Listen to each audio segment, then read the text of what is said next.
Well. 2-2. Final score. Boos ring out from across the stadium, from what I heard. It was an absolute awful performance. Let's bring everyone in. So far, we've got Chippers at the moment. So, hey, Chippers, how you doing? Hi, all right. I'm fucked off, to be honest with you. I'm so pissed off of that. How we haven't won that game. I literally can't, words can't describe how fucking annoyed I am and how annoyed I am at our captain making a fucking tackle like that in the 93rd minute of a match when we're seconds away from winning. Why is he diving in for like that? Just why? Let Woodman get the ball because the ball's going to Woodman because Armstrong wasn't going to score. It definitely looked like Woodman had that covered. Yeah, he's diving in the 93rd minute like that. I keep that in view. But like, why as well is he taking Wilson off for Joe Linton when we need to win the game? That was exactly my fault. Why are we taking off our goal scorer? The moment they score, we're going to think, all right, we've not got no goal scorer on the field. We're going to lose this. And it came so close. So close. I'm glad I was at fucking work because I've just finished at 6 and I've seen like an hour's worth of the highlights and fucking wish I only saw 5 minutes of it because absolutely shocking. It's like their equaliser, he's fucking unmarked as well. He's unmarked 2 yards out. How can you allow that when you've got 5 defenders on the pitch?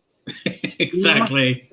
He's unmarked. You may as well have just not bothered defending. And then Bruce comes out and says, well, the fans have got a right to voice their opinion. I will fucking have, because we're sick of this shit. Sick of it. We were booed off at the end of the first half and booed off at the end of the second. Right. What does that tell you? Well, I'm sick of it. Well, I'm fed up with it. And he's sitting there saying, oh, fans can do what they want. You know what it is, Steve? Fuck off. Just go. You know? Just go. Exactly. I'm sick of it. Just walk away. Get away. You claim to be a fan. Fuck off. You know? Nobody wants you as manager apart from the tosspot who owns the club. But even then, he's got to act now. He's got to forget this takeover now. He's got to forget about 300 million. He's got to get his bloody head back in the game and get his head realising he still won't have this club. And until that changes, until the name changes on the lease, whatever, he's got to get rid of. If he wants a Premier League club, if he wants to sell this club, he wants us in the Premier League. He's got to get rid of Bruce. Simple as that. Because there's only one way we're going. It's not fucking staying up. It's going straight down. Yeah, we're going down this season. It's quite obvious. One signing Willock is not enough, and you can see he's still puffing out of his arse because he's not match fit yet. Exactly. He's not had any pre-season time. What, about a half game time? That's it. And then he takes him off in the 90th minute a day. Why? Why not 3 more matches and kind of fucking do any harm with an international break coming up? Is it? You didn't play him midweek. You know. Exactly. Same with Wilson. Didn't play him midweek, and he takes him off for like 20 minutes to go. Well, he did bring Willock on in the second half. He took a penalty in midweek. Did he? Oh, wait. He's probably played him about 20 minutes or something second half. Well, this is a lad who's only played 40 minutes in pre-season, so he should be needing the games. So 3 games in a week should be good for him. But nah, fucking cabbage-headed tosspot thinks he knows better. He doesn't have a fucking clue. Oh, I'm so fucking full, man.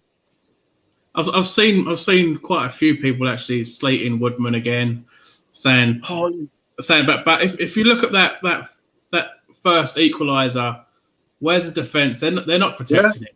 They're still not protecting him. Yeah. Where the fuck's our captain, who's supposed to be a fucking leader, doing?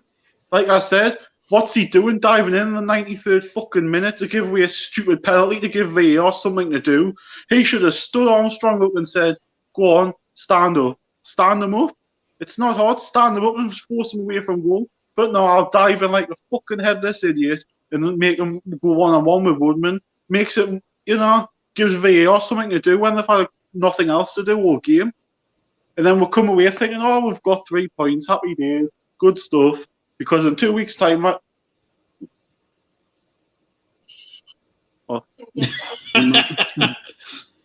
had a job, won't me? Mum's just walked in. Behave yourself. Yeah. Well, you get like some vodka. No, I'm coming in. I don't go to the bath. I've just been around Delaware and had a few drinks. Well, she's drunk, so. No, I'm not. Yes, yes, you are. I'm not. I'm not put her on because she's ugly. No, I'm not. Cheeky thing. Well, you just turn it off, man, you fool. I don't like this top light on. Oh, God. Someone just kill us, please. Go on, get yourself in the bath, man. Will you keep it down? Oh. John Sinclair Part 2, yeah. Yeah. It's Hey, who's this? Evening. All right. All right. Yeah. What did you think of that crap? Well, I think of it. Very on the plus. Very fortunate to have got away with a point. First half, if Southampton had had their shooting boots on, they would have been out of sight. And it was basically like Arsenal. Southampton fired blanks first half. That was a blessing for us. Second half, a little bit better, but it was only one player who made things happen. That was ASM, but he had no support. He literally had 5 players around him. Exactly. A bra without a wire, you know. But what you call and he's Love that. Why? and the substitution. You could see they were tiring. Bring Fraser on early, who's going to cause problems with fresh legs. Why he brought that plank on, Joe Linton, I do not understand. Because that was not what was.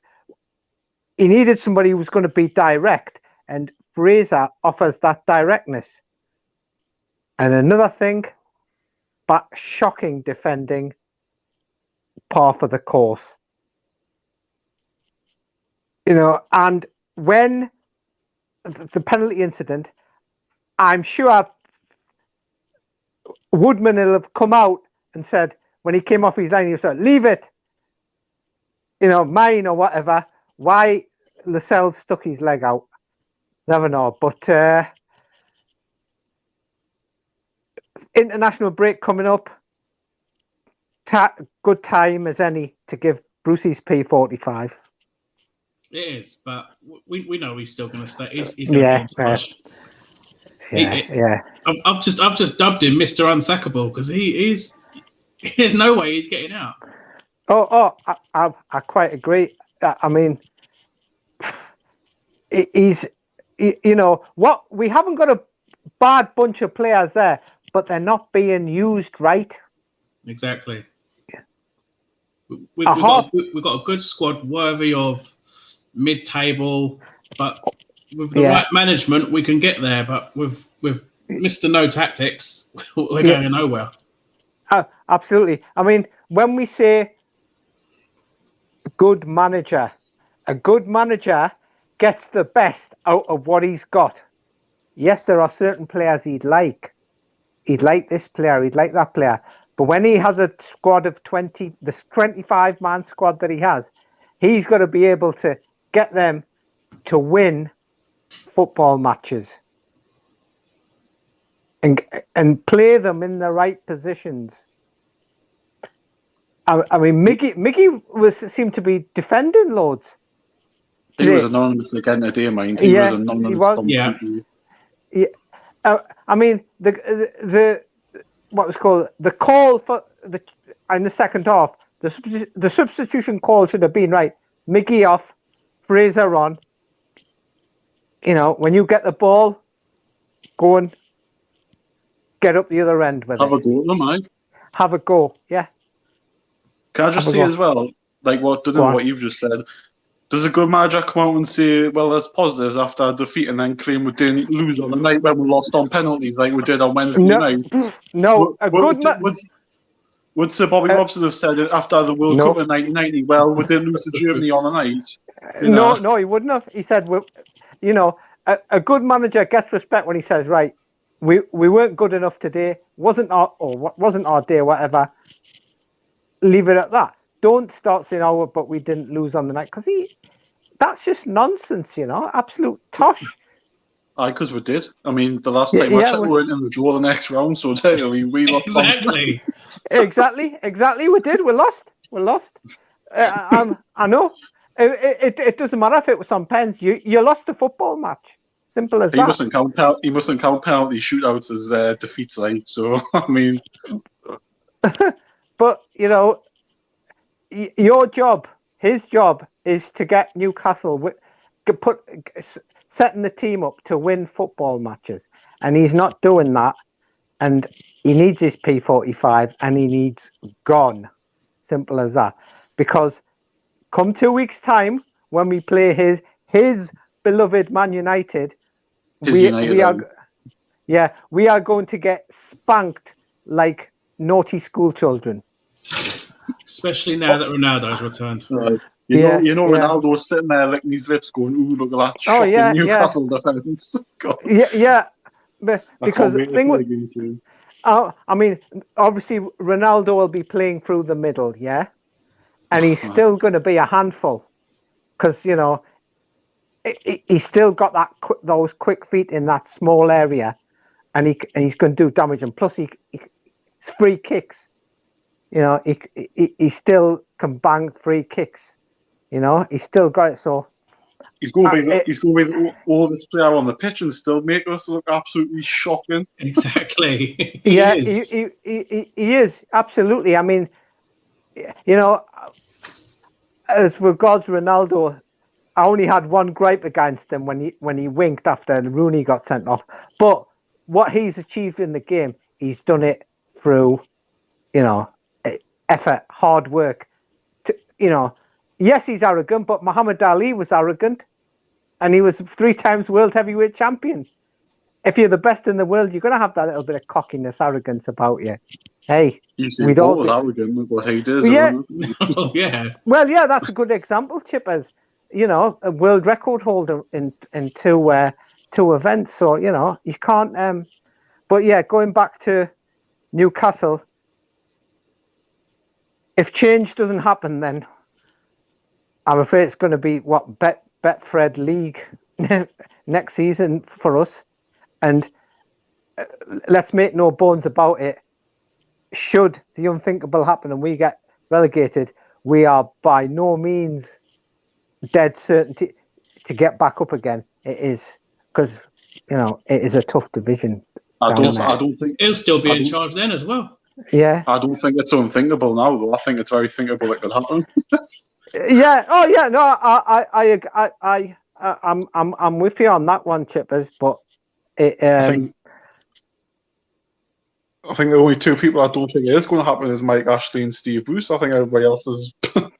I think even the players are fed up. But, I mean, I think the players must be fed up. I think you can somewhere see it in the body language as well. They're totally, I mean, had it up there. I don't think Lascelles makes that tackle under Rafa, I never saw him do that under Rafa. Never saw him diving rationally like that. Yeah. But yeah, that's right. A good centre-back, I mean, we've all watched football through the years, but the best centre-backs in the world always were in the right place. They never went to ground. If you look at, Nesta, AC Milan, Cannavaro, you never saw him make a rash tackle like that. And going back to ours, I know he didn't play much, injured a lot of the time, but Woodgate always knew always was in the right position to make the interception. And that's where the tactical nous comes from being a good centre back, is making sure you're in that right position to get the block in, get the challenge in, or get the clearance in, always in the right place. That's making of a good centre back. As we've all been taught, like playing football. Once you probably when we played as youngsters, the coach always used to say, "Don't go to ground, because you go to ground, you lose momentum and the winger's past you, isn't it?" So, yeah. So Going back to Woodgate, he was amazing signing for us. He was. Even Bobby Robson came out and said that he was sold behind his back, and he didn't even want to get rid of Woodgate. Yeah. Oh, absolutely. I mean, there was one game that stands out for me in memory. Woodgate. It was against Arsenal. The good Arsenal, not the Arsenal side now, but who had the likes of Henry and all that, and Woodgate had Henry in his back pocket, from what I remember. Henry couldn't get a shot. That game, I think it was 2003 or 4, and I think what's his face, Woodgate got man of the match for that game. As I say, those days seem like a very long time ago now. And we ain't gonna. I think it'll be a long while before we see days like that again. But the furthest back I can remember of a good performance from Woodgate was when we was in Europe, and Didier Drogba was still playing for Marseille and was this forced to be reckoned with. But Woodgate had him in his back pocket for the entire game. Yeah, I mean, some unit Didier Drogba was as well, as we all remember at Chelsea. Probably one of the most complete centre forwards ever to play the game. In my book, he had everything. He could score with his head, score with his feet. He was up there in the top 5 of all-time centre forwards who have played in the Premier League. Definitely was. Yeah. But I think we only signed him for 9 million. Well, there's level 7. Oh, why can't level 7 get on? Level 7. Dave, do you want to come on? Oh, yeah. Is he coming? Yeah, no. Yeah, he was on John's earlier. I was on John's earlier, so he was fuming on John's. Yeah, he was. He made good points there, And I bet he said we'll miss Shelby, did he? No. Didn't. No. I'll say one thing. If there's one, Tony Adams done. Yeah. Tony Adams knew how to defend. Yeah, good. Yeah, agree with him there. Looked homeless, but he knew how to defend. Oh yeah, he and plus Tony Adams was an organizer at the back. Pulled the back four into position. You go there, you go there, you go there, and that's a key skill for any centre back as well. Making sure you're marshalling your defence that the opposition forwards are being picked up, or in the corner, in the box when we've got a set piece of corner, etc. All men are being picked up, tracked, and that's what we certainly ain't got that at the minute. That's definite. But I think we wait for 2 weeks and we wait up and we anticipate. We have anticipate dread, so we can say. I felt we could have actually won that game. Yes. Yes, the passion behind the celebration, but I think ASM celebration went on for too long, so that's why there was more time added on right at the end. Yeah, you understand it, but it was a bit OTT, wasn't it? At that time, what he should have done is carry on with the game, and then a final whistle. If he'd dived into the crowd, who would have cared? But not during the game, Exactly. Yeah, he got booked for that as well. I think he did. Being in close contact with other people. Yeah. Oh, yeah. Of course, there's that as well. Obviously, with the time we're living in, you have to be careful of that. All them people. He'll be out for another 8 weeks, like he was when he got his COVID last time. Yeah. I know. What I did find out though throughout that entire game was, which is starting to annoy me a lot, ASM is quite selfish on the ball. He wants to take everything on his own. Yeah. And he waits till the last minute before releasing the ball when he could release it earlier. That can create more chances. Yeah. And also, I noticed with ASM, as you say, he just seems to, as you say, want to be like Maradona, take everybody on, and and be magical. But what he'd be wise doing would be taking a leaf out of somebody like David Silva's book. David Silva was one complete player. Yes, he could dribble, but he was always looking for options, keeping that ball moving, being like a pivot. Yeah, we know he's a winger, but David Silva was one who could play as a pivot and play wide as well. And Annie, how's it going? But yeah, never mind. I suppose it's all we can say is a lucky point, but in our case, it's probably two points dropped. Yeah, I would say 2 points dropped considering you're winning with 1 minute left to go. Yeah. Considering the way we played, we're lucky to have got a point. Yeah, absolutely. Yeah. That's what I'm saying. I mean, first half display was absolutely shocking, and it against another team, they would have buried those chances, and it was like no hope after that. But hey ho, 15th for now. For now, yeah. For now. That's the highest we'll get this season, I think. Are we right, Chippers? It wouldn't surprise me at all. We're going to get absolutely hammered 5-6, maybe 7-0 against United. Yeah. And I don't know what Leeds will do to us, because Leeds are, but Leeds will I'll want to take us to the cleaners. They'll fancy their chances. Well, you can definitely see Leeds beating us. They beat us last season. Yeah, they did. I remember. What game was that on BT? I remember watching that. I was like, it was like absolute carnage. They beat us both games, home and away. They did beat. Yeah. I think the one here when they beat us at home, it was a bit closer. That one, wasn't it? Was it 2-1 or something? I think it was 2-1. Yeah. But when we played them down there, it was absolute carnage. Where's Graham Jones gone? He seems to have banished them completely away. Yes. Probably Bruce stuck him in the stands again. There were plenty of gaps to find him. Mm-hmm. The stadium was pretty much empty, is what I could see. Yeah. It's going to be even worse in 2 weeks' time, I think. The attendances will just keep plummeting, but the worse it gets, the worse. Yeah, absolutely. Yeah, absolutely. I mean, we've got proper fans here, but they can only take so much, innit? Exactly. We've all said it's bound to get toxic eventually, and it has. Yeah. As I say, there's no hiding place for what you call Brucey now, because it was a blessing for him playing last season's games behind closed doors, but he ain't got that blessing now.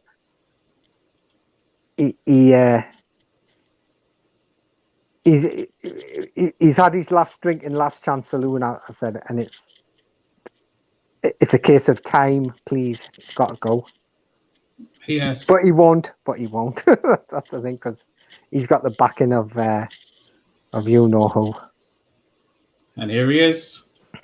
Oh, here's Dave. Here's Dave. All right, hey, yes, John Joe.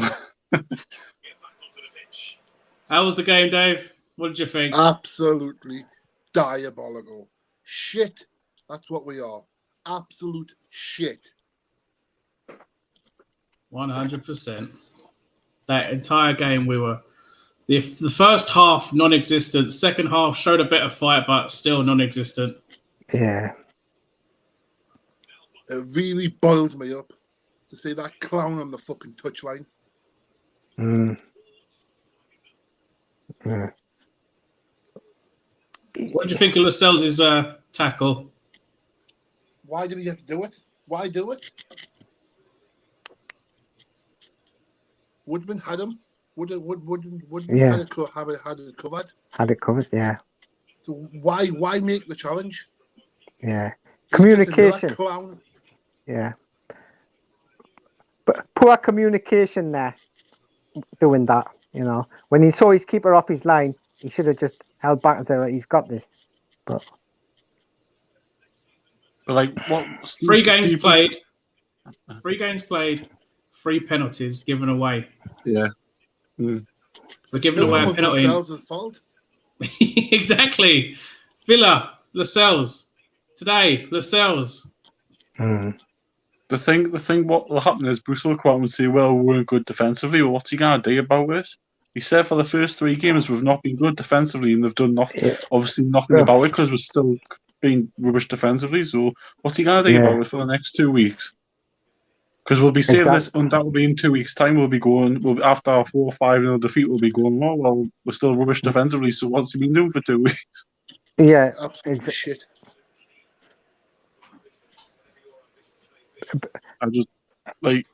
I'm glad for the international break, and that's horrible saying because I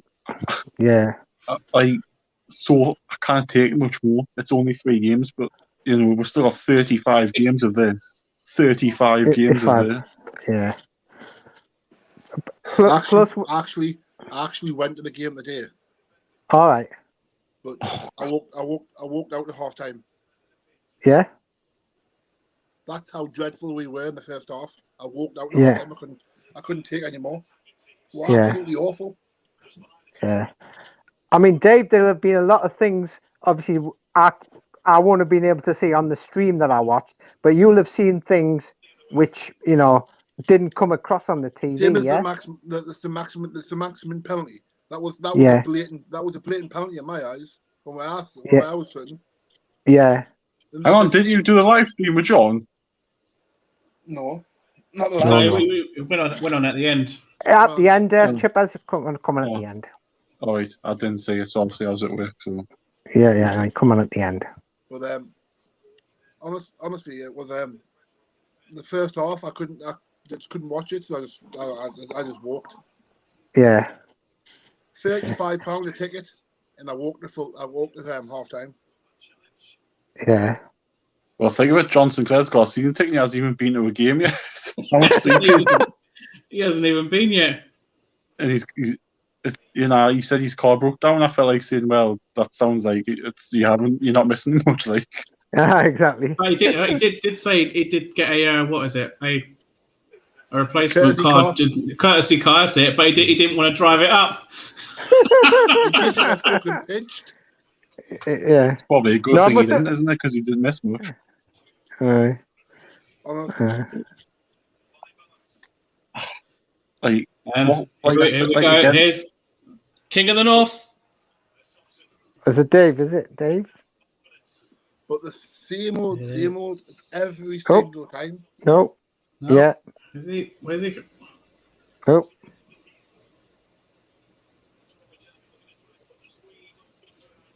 Well, there he is. There he is. Yeah, Dave. I think he's froze. Might have frozen a bit there.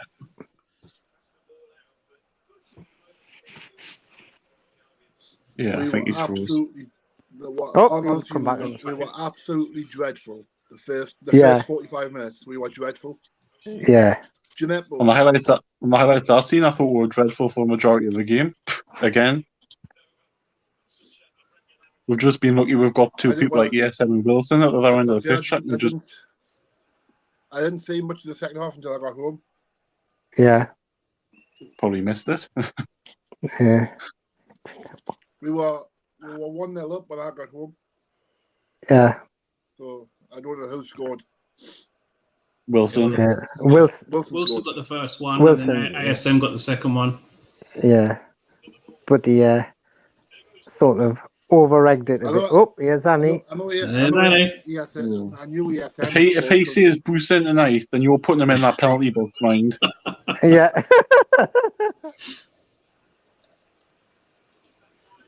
If he sees Bruce in, he could fucking have him.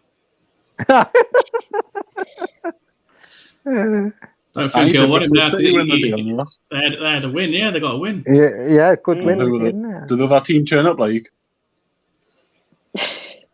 They actually, this is a Cardiff team that 2 years ago. There he is. Yes, Dave. Dave. Dave. The king of Northumberland. We are not worthy. We are not worthy. Long live the king. Bow down to thee, stout fellow. Dave, you was at the game. How was it? Do you know, it's almost like an inevitable, slide. It's the atmosphere was okay in parts, but not the rest of the game. It was just this inevitability that we weren't going to win. I mean, I'll be honest, we went 1-0 up. Everybody was sitting near me, said, we don't deserve that. And when, they equalised, we'll go, it's going to fall apart. Then we got ahead again, and we all thought, don't deserve this.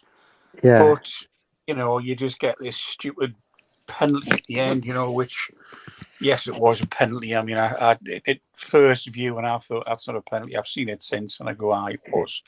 It was just weird happens. I mean, but 3 VARs, 3 penalties, whatever it is, and we just think, you guys, what the hell's going on here? But we were poor for most of the game, I felt. I mean, I said I bumped into Paul after the match, and I said to him that Longstaff and Almiron looked lost. They don't know where they're supposed to be playing.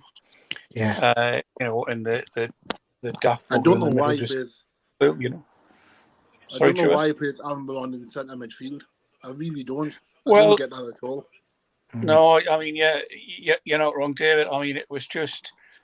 I thought Longstaff had a better game. I know he was I didn't go to on Wednesday, but I've seen the highlights. He looked very poor on Wednesday night, by all accounts. But I mean, having said that, I didn't go Wednesday night. I went the day. I thought he had a better game. He looked as though he was getting more into it. But again, he's just you can see when he gets the ball, he's just thinking, "What do I do now?" Because it's not his normal position. It's not what he's good at, So it was. Personally, I would take Almiron out. You've got to take him out because he looks like he's at rock bottom. You've got to take him out. Take him out of the firing line now. I agree. Yeah. I mean, what I couldn't understand was that everybody I was talking to before the game, well, I didn't get a chance to meet with anybody just because Dan Metro was caught together, but everybody who was there before during the game who were there on Wednesday night was saying they thought Fraser had a great game on Wednesday. He played really well. That's what I heard. Say highlights is always difficult, but he looked like he played well. But he deserved to start in everybody's opinion. So I don't know. It's the same with Hendrick because everyone's saying Hendrick was probably the best player on the pitch against Burnley, so it should have warranted him a start at least. Yeah. Well, he missed the 2 sitters, though, didn't he? Missed complete sitters on Wednesday. Like, was it 2 yards out and he hits it straight at the keeper when he's got the whole goal in? 2 yards. You could argue it was a good save, but at the end of the day, you're right. From that distance, you should be. So. I thought on Wednesday I saw the highlights of that game because I was on late on Wednesday night, so I saw the highlights, and he looked as if he was celebrating before he actually had the ball. Like he thought, "I'm going to score. I've scored." Before he actually did score, before he actually did shoot, which you don't do. I'm sorry, you don't celebrate until the ball hits that back of the net, and then you're celebrating before you even touched it. Exactly. Yeah. But why? Like we've said, why did he take Wilson off? Was he injured, or has he got a knock, or because he's not said anything? It was about 20 minutes before he went off. He went down. There was a bit of an innocuous thing on the. Well, I'm on the east stand, so it was on the. He didn't look down leg, and after that he didn't look right. He looked as if he was carrying a knock. So maybe our wonderful coach decided to take him off as a precaution, and replace him with a flipping clown up front instead of actually bringing a striker on like Dwight Gale. Yeah. We all said, "Where's Fraser?" Fraser should have probably been on at that point and then brought Gale on, but I just. Like I say, I left at half time, Dave. All right. I couldn't take much more. We were dreadful in the first half, so I thought we're not going to do much more. I thought we were going to get hammered in the first half. Well, do you know, David? You're right. I mean, I think Sorry, Jason, I'm just diving in. They should have been 3-0 at half time. Exactly. Yes, there should have been. I mean, I said it. They had a shot on target about 4 or 5 minutes in the second half, and I turned to John, the assistant expert, and I said, we should be 5-0 down here. And it was more by good luck than good management that we weren't, But then, just. I think it feels like a defeat because I think if we'd won, I would have taken it, but I don't think we'd have deserved to win. No. What did you think of St. Max's celebration? I think that went on for too long, and that's what ended up being the penalty. We could have won it if it had celebrated quick enough. Well, yeah, I mean, where I was sitting, you can't see because it's right in the far corner from me. So, but yes, it seemed to go on forever. But I mean, he's probably when he scored, it was good goal. It was well worked and a good header across for the put in. But yeah, I mean, it's get on with it, and but is again a lad called Dave Sisters. We had chances to bury that game. After the second goal, we had a couple of chances when we went up, especially down the far side of the St. the right-hand side. We seemed to be getting behind them quite easily, but we didn't push on. I mean, how many times, especially in the first half, was it was twice Wilson was in the penalty area, and or at the edge of the penalty, look around, who do I pass it to? Not a sinner there. They're all back up the bloody other end of the pitch going, oh, we're supposed to be up there. Well, that's where you're supposed to be. Nobody was with him. I mean, I thought Willie got into the game a bit better, but he looked poor first half for me. I didn't, I don't think he's settled yet. I mean, he's not fit. It's clear that, when he went off, he needed to go off because he was running on empty. Is anyone fit? They all look absolutely unfit. They look like they have not had no fitness at all. Yeah, fair point, mate. I mean, once again, I think you get to 60, 65 minutes and you can see they're all puffing, term goes blown out the backside, But did anybody who was there, did you see the clock kept going off? And, it counts up to 45 minutes and obviously up to 90. And it went up about 4 times, kept resetting itself. And I just said to the lads, what it is? This club's such a shambles. Even the damn clock doesn't work properly. Honestly, man. You couldn't make it up. You couldn't make it. Apparently there's 44,000 there. Did it look like there was 44,000? Was it really? I never heard the announcement. I don't know whether anybody else that was there did. But I didn't. Yeah, it looked a bit more. I don't know, David. I was start the second half when 5 minutes in the second half when people there was lots of gaps in level 7, lots of gaps at the wings of the burn stand. Lee's end was full but not full. There was a great big gap between their supporters. There was probably 2 sections, if you like. I was in the Gallagher. Right, well, between us and them. So Gallagher didn't look full though, David. There was a lot there, but it wasn't full, I don't think. So I don't know, 44 maybe. I didn't think it was, but I mean, odd seats beside me, and odd seats down below us. There was 3 seats near me, but you see, they're all season ticket holders, so they would count them as being there. I mean, you don't know. You said this in the past, Tom. They count every seat, whether you're there or not. They count the ticket sales. So that's what they announce, not the bums on seats. Not who's there, physically present. Yeah. So could be less, could be more. Just that. From the stream that I was watching on it, there looks like so many patches around the stadium. Was you joining in with the booze? Me, no, I did before that. It's not very regal. You allowed the peasants to do that. Off with their heads. In the same time, when the the players took the knee at the start, there was a round of boos which was roundly clapped out by everybody up and clapping them. Well done. I mean, whether you agree with the boos, but they're doing it, and you've got to applaud them. I hate racism. Angers me to a point of distraction, But I'm glad most of the boos, most of the boos when they took the knee come from level. I sounded as though they were coming from like up at level 7, where fans were. Yeah. Right. I don't know where. Yeah. That's where it sounded. It sounded to be. Well, the Lees end for me, David. I don't know what what it felt like from you and the Gallagher end, but yeah, it could well have been. But it's just disgusting. If you don't like it, don't say anything. But I just think booing that type of thing, which is the players have decided to do it. I just think it's all. Yeah. So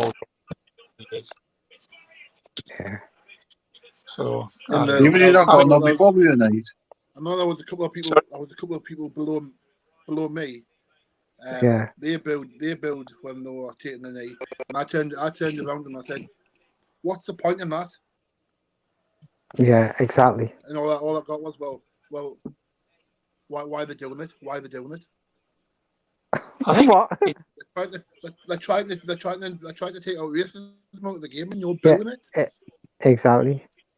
Aren't you ridiculous? Well, if racism was out the game and out the fans, they wouldn't need to take the knee. But sadly, it is still bloody rife, and it's wrong. Yeah. Some of the things you say. I mean, I read a tweet the other day, and I'm a big cricket fan, and one of the commentators, well, I'm not saying it was it's not fair, but there's 2 or 3 of the lady commentators who are black, and they're excellent. I mean, all former players. And somebody on Twitter was, what the hell's them bleep, bleep, bleep, and everything, So I don't normally even respond, but I went at him like a rabid dog, and he shut up quick, There's no need for it, No, there isn't. Treat everybody like you'd like to be treated. Don't treat somebody because they're a different color of skin, etc. Treat either they're human beings. We're all human at the end of the day, and we all got to watch each other's back. Simple as that. You're right. I mean, I challenged a few years ago at the match who was calling a black player, and I said, well, I said, what do you see when you look at him? And he goes, what do you mean? What do you mean? I says, well, I see a bloke like you and me, 2 arms, 2 legs, 2 nose, hair, and everything else, football. I said, that's what do you see? And he said, well, he's black. And I went, and what's that got to do with it? Yeah, absolutely. He's a good player. Shut up and get on with it, And absolutely. Being challenged and being called out, but I won't put up with it. It's abhorrent. It really is, Sorry, I'm on a rant. No, it's fair point. But like I said, is right. Is we wouldn't make it if the black people was to boo us. Yeah. No, true. Why should we take advantage of their color of their skin? Yeah, absolutely. Yeah. No. I mean, I'll get back to having a go at Steve Bruce, please. Fair point, Trippers. But I mean, the problem with it is that, sorry, I'm taking over here, Jason. Apologies, but just go for it. The known part about it is that he managed to scrape a point going in the international break. I mean, I think we're 14th or 15th at the moment. Nosebleed job. I mean, obviously the teams below. Yeah, 15th. 15th, right? Okay, but I mean, the still so we've got to get in hand yet, but we've got to win that hand. But so he's going in smug as a bug. Well, we're all right. We're 14th, 15th, yeah, pretty well. But I mean, I presume the other teams play tomorrow, do they? Tomorrow, Monday. Yeah. But we could end back in the bottom. Yeah. I mean, absolutely.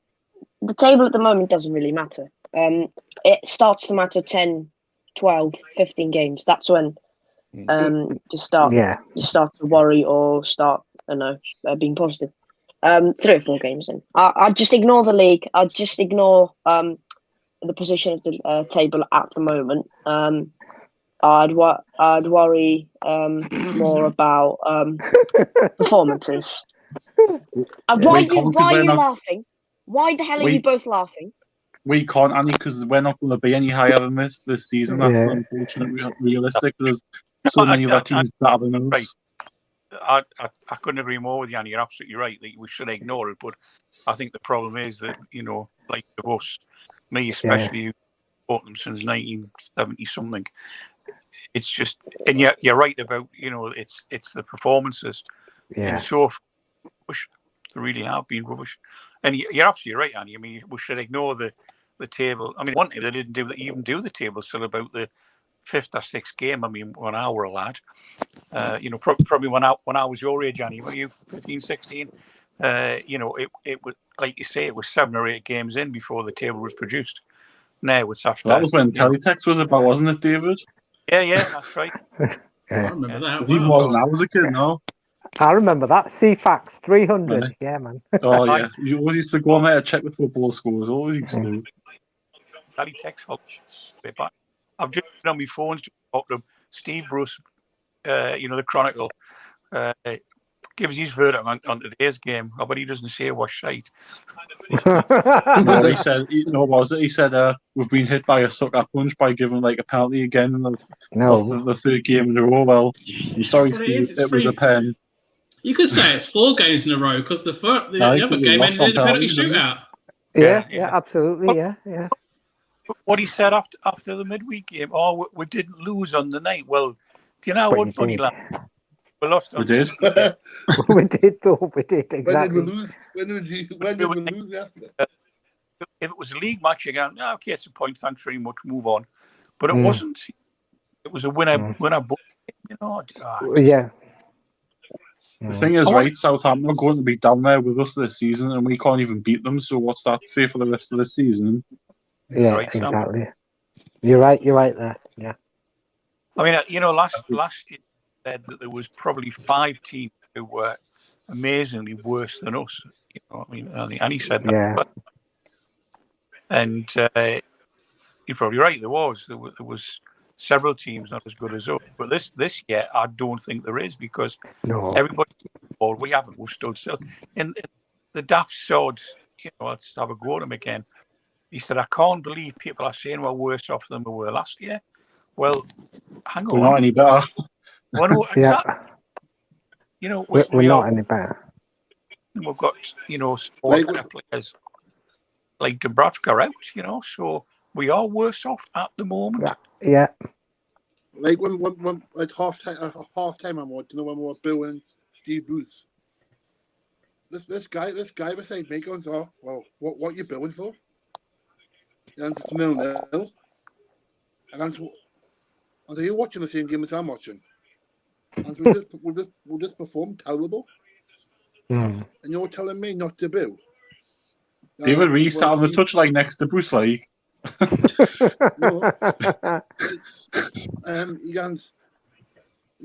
He said something like, Steve Bruce it's only the 3rd game in.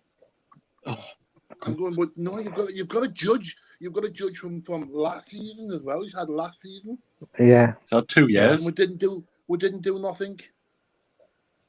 And then he started rabbling on about he's doing a fantastic job and all this crap. I'm like, what? No. And I'm not having it. And if I want to boo, I'll boo. Yeah, absolutely. Yeah. As I always say, everyone's got their right to their own opinion. Yeah, absolutely. What I don't get as well is I just tell him to shut up, and I just tell him to shut up in the end. He's just riling it up. Yeah. Well, booing's feedback, isn't it? At a football match, they're not going to hear that's no good. That's not very good. Boo is how you let them know that we're not accepting this. This is also the problem with some of our fan base. They've got no ambition or anything. They've not seen what we, they've not seen possible times where we've played in the Champions League and UEFA Cups and Cup finals and things like that. And they're only used to this rubbish, so they're settling for it. Whereas every fan should aim for better for their football club. And again, we're too divided as a fan base, unfortunately, on that. I think you're right, when we should all be the same reason, should be looking for the same thing. What got me the most was when he turned around and said, "Oh, Steve Bruce is doing a good enough job." He's not, man. He's not. Yeah. No, he's not. And I mean, we often say he hasn't got a plan B. I'm not sure he's got a plan A this year because, I mean, how many players were there out of position today? 4, 5? Yeah. There's always 5 or 6 players every game who's out of position, guaranteed in that starting lineup. Challenged with that. Did you hear him when he was on Radio Newcastle? He was challenged about that. I don't, And then he said, somebody rang in and said, did you? Well, somebody rang in and said, him about the 5 I challenged him about 5 at the back. And talk down the fans. And he went, "Oh, do I do that, Nick?" Well, aye. You numpty. Well, exactly. Thinking, well, you do it all the bloody time, man. And he said, "Oh, I'll look at it. I'll improve and make it better." And he's done it again today. He's, the UFC.com. He apparently said, "Oh, I heard the boom, but that's their opinion." But and he dismissed it as it was just a load of rubbish, But I despair. He's a liar. He's a liar. That's all he is, a liar. And he's lying to apparently the fans who he claims to be one of all the time. He's lying to them. He's lying to us as a fan. That's what he said. That's what he said on BBC Radio Newcastle. I've always been a fan. If you were any fan, you would have left by now. Yeah. Speaking of fan, I've got Joe Linton's greatest fan waiting in the wheelchair. I bet he's dressed in his Joe Linton kit, is he? Yeah. just like Mike Ashley, I am a stingy bastard. So unfortunately, someone is going to have to. I'll come off, Jason, to let John on. No problem, mate. Yeah, no problem. Everybody, take care. Good to see you all again. Thanks for coming up. Yeah, cheers. Cheers. David, did you say you've got Joe Linton top on? Yeah. And here is the star, and here is the star of Linton's love, John O himself. Oh my God. Hey, wow. He's had them teeth whitening the daily. Wow. I'll calm down a bit now, Don. I bet you have, Davey. I mean, I'll tell you what, you show some passion today, lad. Honestly, I mean, end of the day, you don't have to apologise. You just say, "Oop, mate," you know what I mean? Howie, just what you said today is facts, cold facts, and you're just spot on. I mean, the people I had on the phone today, Davey, Dunhill, and who else was on them? Ryan as well, and they weren't very happy at all whatsoever. And I have to agree with those guys because they just seems very disappointed. I mean, the first half, was, for me, I think it's absolutely shocking, to be fair. Southampton should be out of sight in the first half, and it's just poor finishing. And in the second half, once you got the goal, should have gone 2 up. Joe Linton, how do you not get to the end of that? But it's the wing backs. It's the problem. Murphy and Mitchell are the problems. That has got to be the first time the whole back line's the problem. They're just not good enough. The whole back five's not good enough. They're just not. Do you know what it is? Right? I can't remember what I said there. It was Dunhill. I asked him, give us 6 players you would keep for Newcastle. Name 6 players you would keep. The rest, I'll just get rid of them. Get shot of them. Get rid of a lot of them. See, I thought Murphy didn't have a bad game today, but the big problem is, John, we're starting from a very low point. The bar is set so low at the minute. Back in Keegan's day when the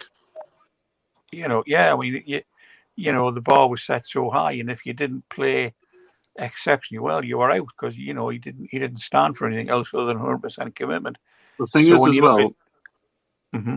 I was going to say Richie he's got no pace and he's playing him in the position where you need pace as a wing back to get up and down the touch line. So you're practically asking to be got at on that side of the pitch, and that's where teams are getting at on the wing back areas where I think you need Danny Simpson at left wing back. I think you need Danny Simpson. He's got no legs either.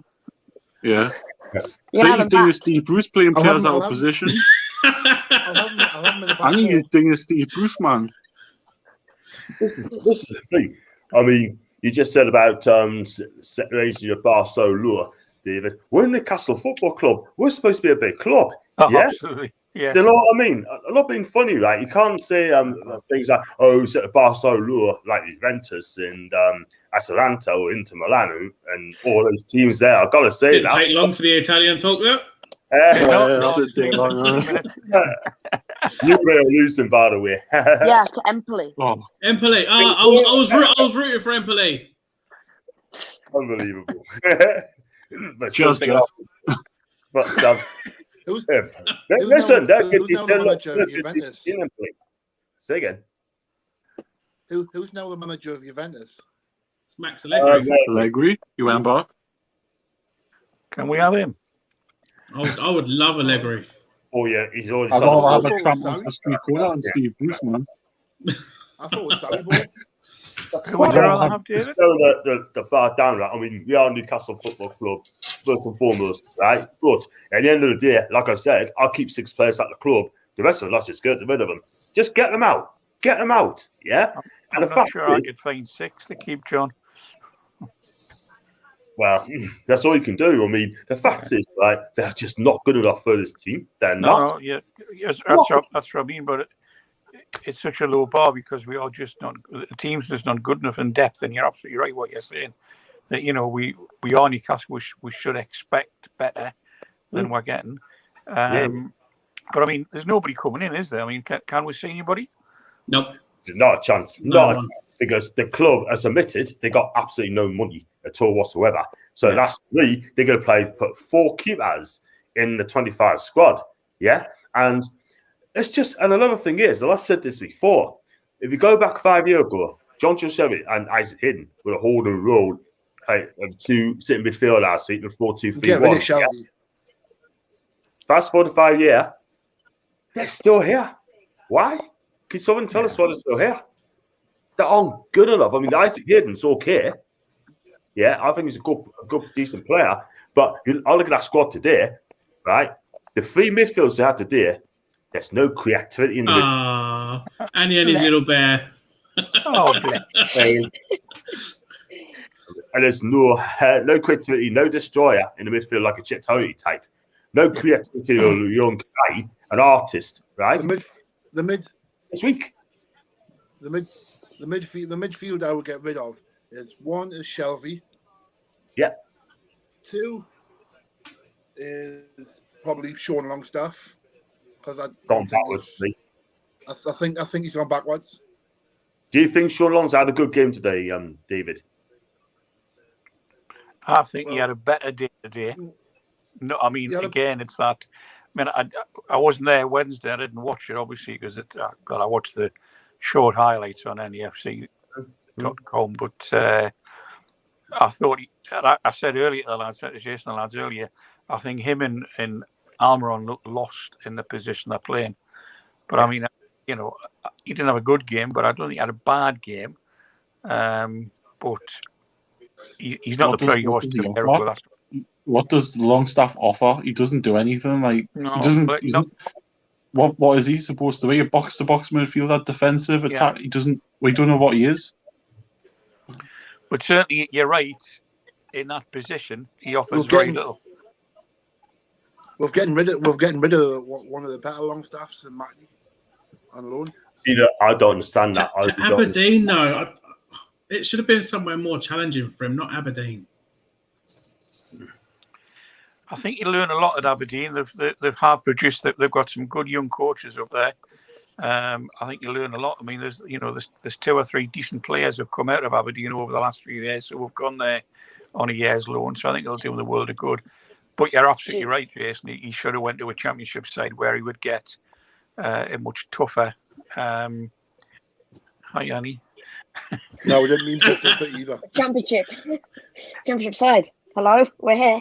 Oh yeah, sorry. Yeah, Aberdeen's better. So Aberdeen's at a higher level than Bristol City. So The only name that strikes me from Aberdeen, and that's got to be Scott McKenna, but that's all. Yeah, well, one strikes him for me. Why not send him out and loan to Peterborough or someone? Because they don't want him. They didn't put a bid because they didn't make enough offer him. Should have sent him to what was it? Udinese that wanted him in the first place. Could have sent him on loan now. Yeah, Middlesbrough wanted him. Well, apparently, to Bruce in Bruce's interview, he's not heard nothing from any Championship side wanting him. I mean, come on. The only team that put a bid for him was Aberdeen. Is that right? I didn't know that. I thought he. If you go back and listen to his interview for today's game, they'll say, Matt is on his way to Aberdeen. What about all the interest from the Championship side? Oh, we haven't heard nothing from them. Okay. Just more BS that keeps coming out of his mouth. What if he's right, and what if the reports are true? Wrong. And he actually believes we broke the rules. He's lied to us. He's lied to us for nearly 3 years, so I don't believe a word that he says. We've broken the rules for signing players. Man. What was that on? I don't get that, mate. Bit of news for you there, Brucey. All teams pretty much pay for players in instalments. Yeah. Apart from Man City and Chelsea, nobody pays for people up front because they haven't got the money for them. Exactly. So how are we breaking the rules by paying for a player in instalments? We're probably still paying off for Joe Linton, man. That's what, That was paid up in full, that deal. Oh, you would know that, wouldn't you, John? Yeah. I tell that for now. I just got a statement. What a statement! I mean, from our star force, right? One of the journalists, Steve Bruce, on the crown chance against him today. It was our stats, and he was taught. He said to the people, they're entitled to their opinion. I found the whole thing very disappointed, as anyone would. He deserves it. Yeah, no, you're right. What's he going to do about it? Nothing. He'll do nothing about it. That's the whole point. Do something about it. Jibbers, that's only the beginning, mate. That's only the beginning, right? Let's be real about it, yeah? It's going to get a lot worse. We got Man U in 2 weeks' time. We get slaughtered off them. Leeds United at home. We're going to get beat off them. Watford, we lose to that. And I think it's Wolves away. Wolves has about 25 shots on target every game so far. And they play an open We'll be lucky to win any one of them games. We'll be very lucky. Then got Brentford at home, haven't we? After Wolves. November time. Got Chelsea. We've already been beaten by Brentford's B teams. Brentford have been beaten in their 3 games now. And they're playing good football at the minute. I tell you what, though, I said to people who tell me, watch along, we'll be bottom by September. We'll be rock bottom. Arsenal's going to improve. Yeah, they'll be doing it now. I don't know about Arsenal. Jason, you're right. I think Arsenal have gone at the minute. And they'll get relegated. They'll get well. They'll be joining us in the Championship. Yeah, bigger teams. I think it all depends if Aubameyang and Lacazette go really in the next 2 windows. If they go, they... I was watching Lacazette. Get out of it, Cat. I was watching Lacazette today, and he looks so out of weight, and he's so slow when he's running. He's just a shadow of his former self. Yeah. I mean, Lacazette just didn't do anything because the ball didn't come to him. Manchester City was so dominant. They were here. Arsenal were there. It's just. And this is Arsenal. This is a member of the Big Six. This is a team 2 years ago who won a trophy 2 years ago. we would have conceded less than 5 goals against. Annie, no, I won't go that far. I think you're pushing the ball out there. Chippers, Newcastle would have conceded at least 12. Okay, with 10 men against. We would have got beat 1-0 today. I think we would have battled, but we didn't concede 1 goal. Great result, boys. Let's give the pub only a 1-0 loss, keeping that goal difference down. Yeah, because that's what Steve Bruce does. Sadly, that's all he doesn't care about winning. He only cares. But you watch when we play Man United in 2 weeks' time. There'll be no intent for us to win that game. It'll be a case of try and keep the defeat as low as possible. There'll be 6 man. There'll be 11 men behind the ball. Yeah, we'll be playing 9-2-2, won't we? And no doubt you'll have ASM and no doubt you'll play ASM and Wilson on the bench and play Joe Linton. No, I'll tell you, I've got to do a watch along for that game as well, so I can't hide to the facts. So Kraft will be back in as a centre back as well. Yeah, it'll be on Sky now because of Ronaldo signing. I tell you what it is, though. I mean, people say that we're all being negative. People say you're all being negative, right? But at the end of the day, I want the club to do fantastically well. I want us to win games. I want us to, the players and Boost, to show us something different. And I said this in the summer, pre-season. Show us different in the summer. New tactics, new formation, putting players in the correct positions. This manager, right, has gone backwards, yeah. And I said on the tweet earlier on, sack him tonight. Do it. You're right, John, but it's not going to happen, is it? You know, because as we've said a few times, we've got an owner who's pushed the keys through the door and buggered off. He's not interested anymore. He's only, going through the motions. You've got a chip exec who we'll never see. I mean, when was the last time either were in a match? It was, it was middle part of last season when they were all behind closed doors. We've never seen him since. I've seen him on ITV being Howie Hill. Like I've seen him on ITV a few times being Howie Hill, but that's about it. Haven't seen him in a football match. I know what you mean, Dave. I know what you mean, Dave. I've got big up to you, my guy. Big up to you as well. And but you are right. But it ain't gonna happen because to me, actually, it's like seeing building a house, right? And you spend a lot of money on it, and you just see it falling and falling and falling, right? That's what's happening at this club, this institution at a football club, right? All I'm saying, it's so frustrating for the fans. And I mean, if you get relegated, he'll not see that £300 million ever again. He just won't.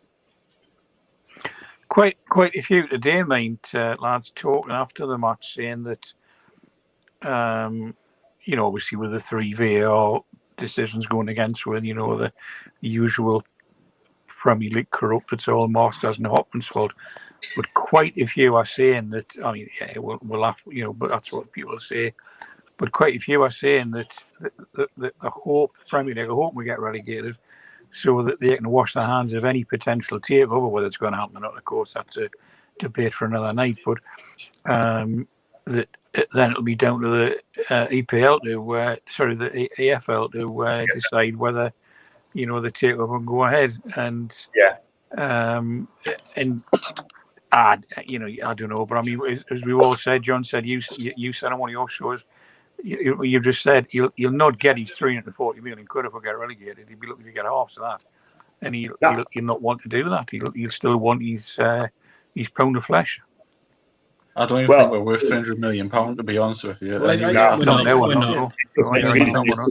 Overvaluing by a mile because the club's worse than what he was when he bought it because he hasn't improved anything. So how can you buy something for 150 million, value it, double it when you haven't improved anything and the team's worse off on the pitch? So when you go, I mean, if you I don't know whether you come, Jason, but if you stand looking at 9 ball and look up at height, up at the top there, they've got the glass panels and all that, and it's absolutely filthy. I mean, there must be 10 years of muck on them. They've never been looked at. And the place is, shambles. It really is disgraceful. Just when you go into the stadium and you look on the roof, it looks absolutely filthy. The roof looks filthy. That's shocking. What would surprise me if you got just a load of volunteers that just said, "Fuck it, we've had enough of this. We'll do it ourselves. Make that place look like it used to." Yeah, that's all he needs to do. All he needs to do is get people to come and help. Like, and say, you know what? Do I come and help? Do I come and clean the stadium up? Do I come and give it a wash or give it a fresh lick of paint or something? Just you've got 2 weeks to do it. You've got 3 weeks till the next game now. So why not? Yeah. Well, there was a comment made on it. I forget whose show it was on, saying that the city council own the land, they don't own the stadium. So they not just bite the bullet and send the teams in to do it. And you think, well, it's not really their job to do that, but it's an iconic venue in the middle of the city, Maybe they should, but that's a good point. Let's all rock up with brushes and mops. But the trouble is, part of the window is above 9 bar. You need a proper high access thing because it's got to be 100 feet high. So. I think that's ridiculous. I mean, honestly, I agree with what you're saying, guys, but something needs to be done because you can't allow this club to go under. You know what I mean? And going back to what you said about the EFL takeover, would it be easy to pass the takeover in the Championship, though? That's the thing. Yeah. John, every time I hear you say, you know what I mean, I just think of you on the 4 horsemen. Ask the professional down there. David, ask you, man. Would it be easier to pass the... Going back to the football and like the fitness side of stories. I keep asking myself, who's our fitness coach? Have we got one? We don't have a fitness coach. Because we always look knackered after 55 minutes. We'll probably have like a burger stall outside the ground and all gone there. I mean a burger stall in the training ground, all gone there when they're doing training. We just have one of those little mannequins wearing a shirt that says fitness coach written on it, and that's our fitness coach. Yeah, that's it's like a dummy. It's just a dummy that sits there in the Newcastle training kit. Exactly. One of those blobs are just standing like that. Yeah. Can I just... Andrew's comment about going to a job tomorrow. Good luck, mate. Hope it goes well. Best of luck. Good luck. Good luck. Yeah, good luck, Andrew. Best luck, Andrew. Best luck. John, can I just say, whenever you say, like, you know what I mean, or anything like that, I just think of you on the 4 horsemen when you had your allergic reaction. You look like Frank Bruno. I just kind of get it out of my head. I literally can't when you go, you know what I mean, or I can't get that bit out of my head. I just see you with the allergic reaction, and I just start laughing to myself every time you go, you know what I mean, or John, do you know what? I can't. Wow, that's how he said. Oh wow! Someone called us today. I look like Lukaku today. Especially Romelu Lukaku today. I thought, wow. What? Great. No. Have you seen the stats for today? It's we were second best to pretty much everything. No, never. I've got it. 36% possession at home. Do you know that's more than 30? Only 5 shots on target. It's all right. It's not bad. Come on. That's not. Southampton had 22 shots. Not on target, though. Not on target. They had 6 shots on target. Yeah, 5 to 6. That's quite tight, isn't it? No. 5 or 6 to 20. Not when they have 64% possession. Annie, you don't realise the intent was that one team wanted to win, that was Southampton. We didn't want to win, judging by them stats. One team controlled the game. That was it shows that. The only stat that we actually won on was Southampton got 6 fouls. We got 11. Oh. You had 5 offsides. 5 offsides, yeah. And did they not have 3 bookings where we only had 2? So we're 1 on that one. No, you had 3 each. 3 each. Well, 3 each was only all right. I thought it was 2-1. 2. Yeah, Lascelles got booked. Well, you know, we had more offsides than Southampton, so we won that start. Yeah.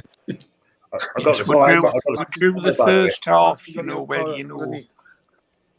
It wasn't a defeat, so we're going to carry on with the 5 at the back. Yeah. We're building some momentum up after we didn't get beat off Burnley the night when we did. Yeah, we did lose tonight. Well, that's it. The stats there for today, like the Newcastle. I don't get that, mate. We didn't lose on the night. Well, when did we lose them? We lost the stats right here. What I'm trying to say that we're over the 90 minutes we drew. So that would, if it been a league game, league game, Bonnie Lad got, the way he's putting it, we didn't lose that night. Yeah. Do you think if we didn't lose, then obviously we'd be playing Rochdale the next round? Yeah. Do you think he ever listens back to what he says and goes, "Oh, we shouldn't have said that"? I don't think he does. Because he comes out with we all know whenever Lee Ryder's name is mentioned, he rolls his eyes. Yeah, he does. And then if you look at every single one of his interviews, his eyes are so red. It's as if every time he goes into it, he's high as a kite.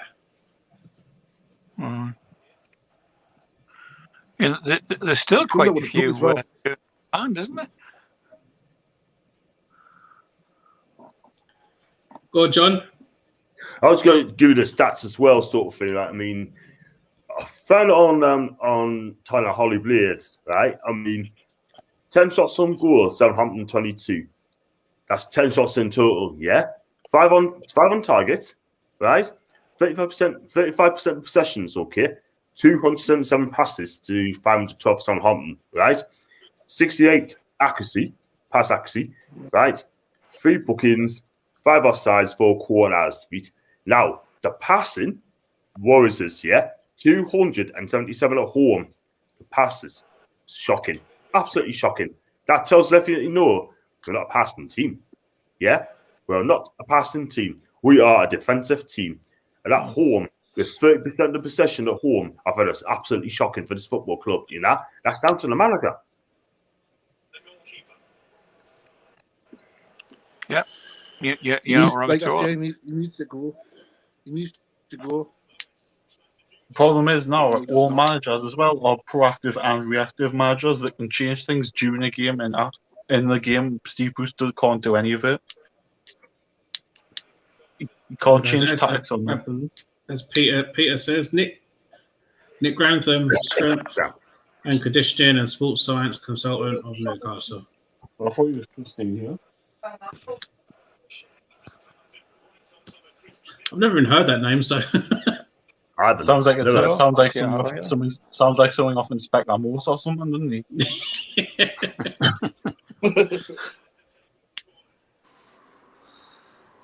But like, what I don't get is just what what's the plan going forward after that day? Surely you should be saying, "Yep, we've got a point. Now I will sort this defence out for Man United away," and you'll know at Man United that will defend a lot better, but he won't. He'll just keep his deluded mind going that we're doing okay and as if we're improving and there's positives that come out of this game and that game. The transfer window will be closed for Man United. It always seems whenever we play a member of the Big Six, we tend to turn up. 9:20. We tend to put in a better performance, even if we lose or whatever. Whenever we play a top 6, that's when we turn up. Otherwise, we couldn't give a rat's. Mm-hmm. I just think as well, though, it's all like, what do they do for the week building up to a match? What do they do in the training sessions? Like, surely he must watch back thinking that goal should be stopped, that goal should be stopped. So why is he not doing anything to stop it? I mean, the 2 goals today are avoidable. The fucking, like I've said to you earlier, Jason, we've got 5 defenders on the pitch and somehow the Southampton players unmarked 2 yards out in front of goal. And why Lascelles was making that tackle in the 93rd minute when he should be standing the player up to force him away from goal, or Woodman, he should be letting Woodman get it, because them two things are avoidable. Yet again, you don't say good teams or good defenses do them errors, and that's the problem. Yeah, right. And it's even more of a problem the fact that he was an ex-centre back who was one of the most decorated centre backs of that played the game, and he's got the second worst defence this season. So you tell me how he can see positives or anything like that when all I see is the same old shite for 2 years, which is no intent to do anything in a match other than take up the fucking proverbial and come out and delude us by saying we're playing well when we're not. You get the feeling, you put 5 at the back, there's so many options there to keep that goal from being penetrated. And yet, oh God, choice of words. I know, but still. Don't say penetration. I mean, I should have said take up the arse. I said take up the arse, and then you went to penetration. So I mean, you went to another level there. Like. You have so many put at the back and named that defense could not get broken. Yet it gets broken so easily. And then you look at Man City. They named 3 at the back, and they keep a clean sheet. Man, it's not. It's not hard though the way teams are breaking us down. It's like one or two passes and then they're up against Woodman from their own half or whatever, from the halfway line. It's like I say teams cut us open like knives through fucking butter so easily, and I just think, why is Bruce letting them? How are they letting them do that? Does he not watch the game back on the Monday and go, this needs to be stopped, that needs to be stopped, you should be doing this, you should be doing that? I just get the opinion he sits on his arse on the training ground thinking it's okay, thinking all's rosy in the garden, and when it's quite clear it's not, and that there's 50,000 people who are going to wait the next home game chanting get out, chanting your name to get out of this club, chanting for you to be sacked, and yet he's still sitting there. Oh, yep, I'll be happy with that. We'll win the next game. I mean, we've already done 3 games and we've won nothing. I mean, I'm not counting the Burnley game because it's not a league game, but 3 league games now. People had a go at Rafa when we lost 3 games in a row, and yet there's not one mention on the radio or TV or anything for them to say Bruce out. Remember when we lost out? Remember under Rafa, I think in the first 10 games we only got 3 draws out of the first 10 games, and this was it our beginning of his last season. Yeah. So all the pundits were saying Rafa should go, and all this crap. I've not heard one mention of Steve Bruce should be going after these 3 games. Bear in mind we've conceded 8 goals in these 3 games. Mm-hmm. I've not heard one pundit say, "Oh, why is Bruce not being questioned about it?" I don't care if it's 3 games. He should be questioned for it because Arteta's being questioned because they're conceding bucket loads. We're the next worst defence. Arteta's only been a manager not even 2 years, and he's been a manager for 23 years, and he's not even been questioned. How's that right? How's a manager who's been in a job for 2 years, who's won more trophies already than Steve Bruce, being questioned and not given time, and yet this clown says to all of us, all the people, yeah, Steve Bruce is fine for Newcastle. Why should he be fine for Newcastle? Why should we settle for 17th place season in, season out under this fucking bellend? Why? Just why? Someone tell us why, please. Get one of the media bellends on here that defend them. There's no way you can defend it, Sam, because Billy just made a cracking point there. It used to be Fortress St. James's, and we would go there. He's absolutely right, and Ashley and Bruce have ruined the fans. I mean, today it was just, everybody was really annoyed about the fact they got a penalty in the last minute, but, it was just people going, oh, here we go, and we're at half time, we're thinking, how we're not 4 down? It was, it was because Southampton couldn't put the ball at the back of the net that we weren't 4 down. But that's not the way it should be. We should be saying, why aren't we 4 up? As David's just said, that fan that said to him, Bruce is doing a cracking job, is a perfect example of the Monday fans now. That they're fucking so happy with shite. They're so used to shite. Like I said, when I used to go to the games as well, when I was a kid, 10, 15 years ago, when Sir Bobby was here, I would go with my dad thinking, oh, how many are we going to beat this team by the day? We're going to score 2, we're going to score 3, we're going to score 4. Now it's, how many are we going to get beat by?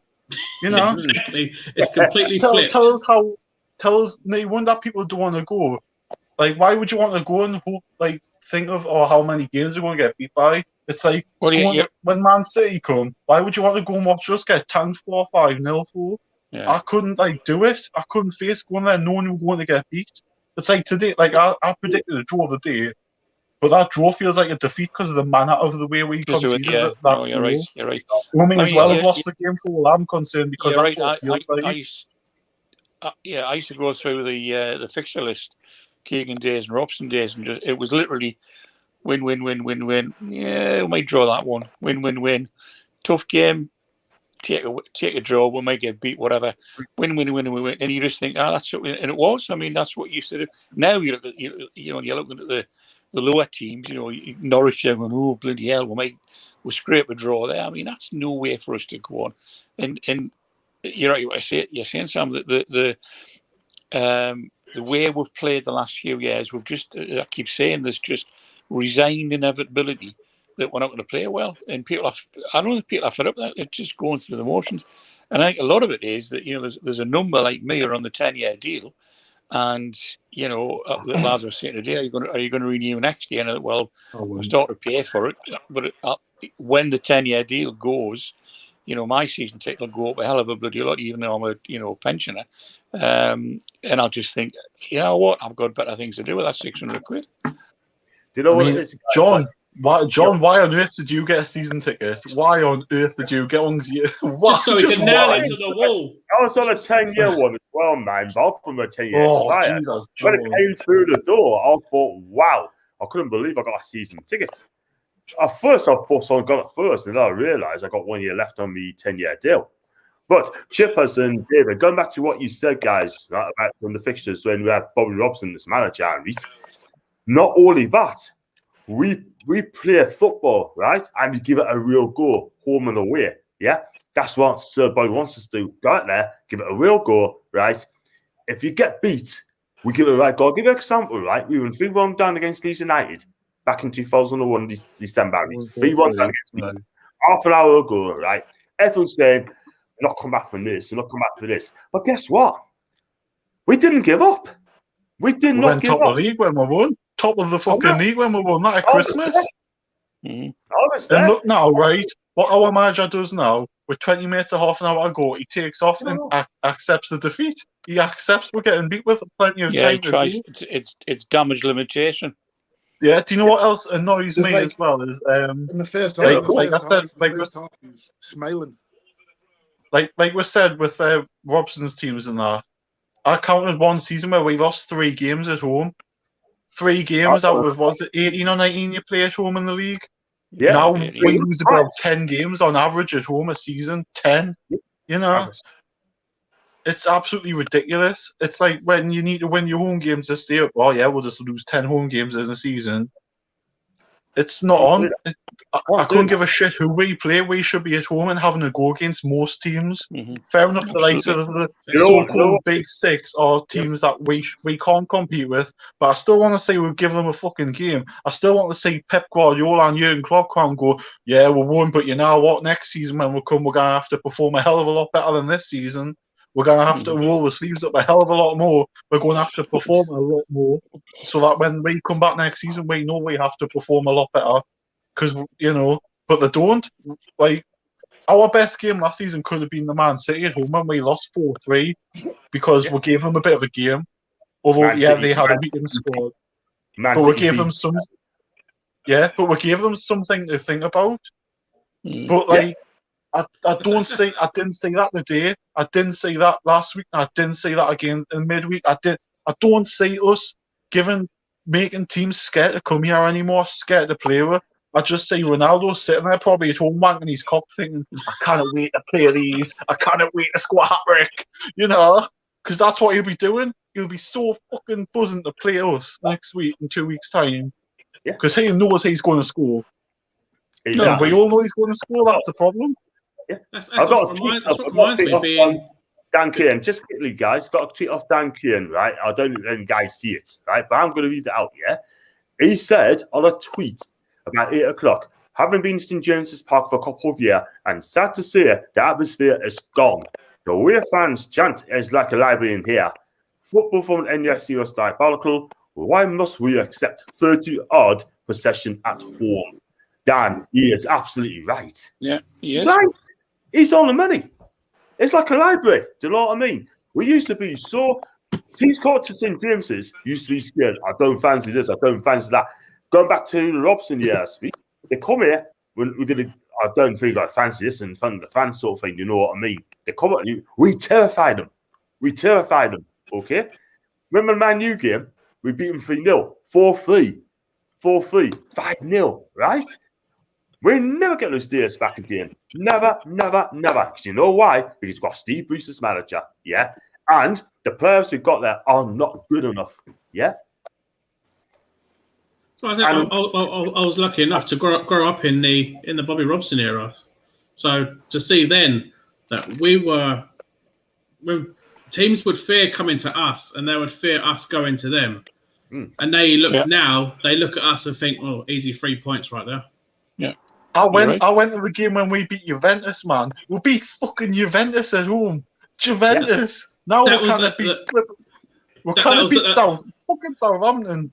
That was the famous. Lost the first 3, won the last 3, and qualified. The only team in history, in Champions League history, to ever do that. Yeah. Yes, Annie, had Bristol City done that? Lost their first 3 Champions League games and then won the second 3 and qualified? No, because Newcastle United are the only team to ever have done that. Yeah, because why? Because you're a bigger club, and I accept that. Oh, just say that again, Annie. I didn't quite hear you. Say that again. Didn't quite hear you. What was that about being a bigger club? I'm just kidding. Being a bigger club. Newcastle are a bigger club than Bristol City. Yep. You need a haircut, Chippers. I'm going next week. Good. I can't go now, can I? When the fucking shut can at 9:30 at night. So what do we all think of that? It's been circling so many times. It's fucking ridiculous. He's got Graham Jones in the middle trying to inspire them when he's just stood there again doing his trout out, as Paul would say, going, well, you know, because I don't think the players are playing for him anymore, if I'm being honest. I think they're just fucking down tools for him now. I don't think they listen to what he says. Sack him. If they're not playing for him anymore, sack him. You know what I mean? He's lost the players, and if you lose the players, they, like you said, they're going to down tools. You know what I mean? It's going to get a lot worse. But the players now, we need to speak to Ashley or Charlie and say, look, we don't want to play for this match anymore. Get him out. Because you don't get him out. The thing is, John, we don't know where Ashley is. We don't know if he's in England, America, Middle East. We don't know where he is. He's not. We don't know. So how do the players know where he is? He's not. It's like I tweeted out a few months ago. In order to get him out, all we need to do is recreate the Shearer and Ferguson moment when they broke the door down just to get Hullet out. Mm-hmm. Why doesn't Lascelles step up and be the captain that he is and go and do that? Everyone will stand behind their captain. Because I think Lascelles has gone back himself, like as a player. I don't think apart from ASM and Wilson, I don't think any of them players are capable of having the balls to do it. I think he's literally gone that far back as a player in the last 3 years. It's ridiculous for somebody who was a solid captain, I thought, for us. And now he just looks so weak and feeble. I mean, like I said today, under the previous manager, he wouldn't make that tackle today to give away a penalty. He wouldn't be so rash. And like the 2 games he's played this season, like league games, he looks so off it. He just doesn't look there as a player. He looks like a centre back who hasn't played for months. Now, I don't know why that is, because he's played 3 games in a row, but he doesn't look fit. I will say that they're all different. But you see, Andrew's right there, just on the chat there when he said that the picture of Bruce standing outside the circle. Oh God, David, what are you doing? David, you're not stripping, are you? Oh no, he's doing something. No, I don't like that. I don't like what he's doing. I don't like. We'll look the other way just in case. No. But Andrew's absolutely right because I hope you're not stripping, David, please. I'm an Archie coach, and there's no way I'd leave one of my team, on their own. I'd be in among it, and when the lads are at the Olympics, the coach is there 10 foot behind them. Every single arrow's being shouted at. Yes, great, whatever, do this, do that. He doesn't do that. And Andrew's absolutely right. He was stood out the way, and he's right. It pissed me off as well. You're thinking, yeah, the manager got great here. Get in among, get it sorted. And that was one of the chants coming out today. Get it sorted. But we all know he can't. You're absolutely right, Sam. It's going further and further backwards. And you also had that picture. And then you had another picture of all the players on the half circle, all the staff on the touchline, all huddled together, and there's Steve Bruce halfway up the other end of the pitch. Up the touchline, absolutely. Yeah, no, you're right. But I mean, the thing is, supposing we wake up tomorrow morning, I mean, it ain't going to happen, but if we did, to say, take over, confirm, Saudi's now in charge, we're still struggling. We're kind of getting, we're going to buy any players. The last couple of days of the window to save, get rid of him, get somebody else in. They're going to have to spend so much money just to get us standing still again.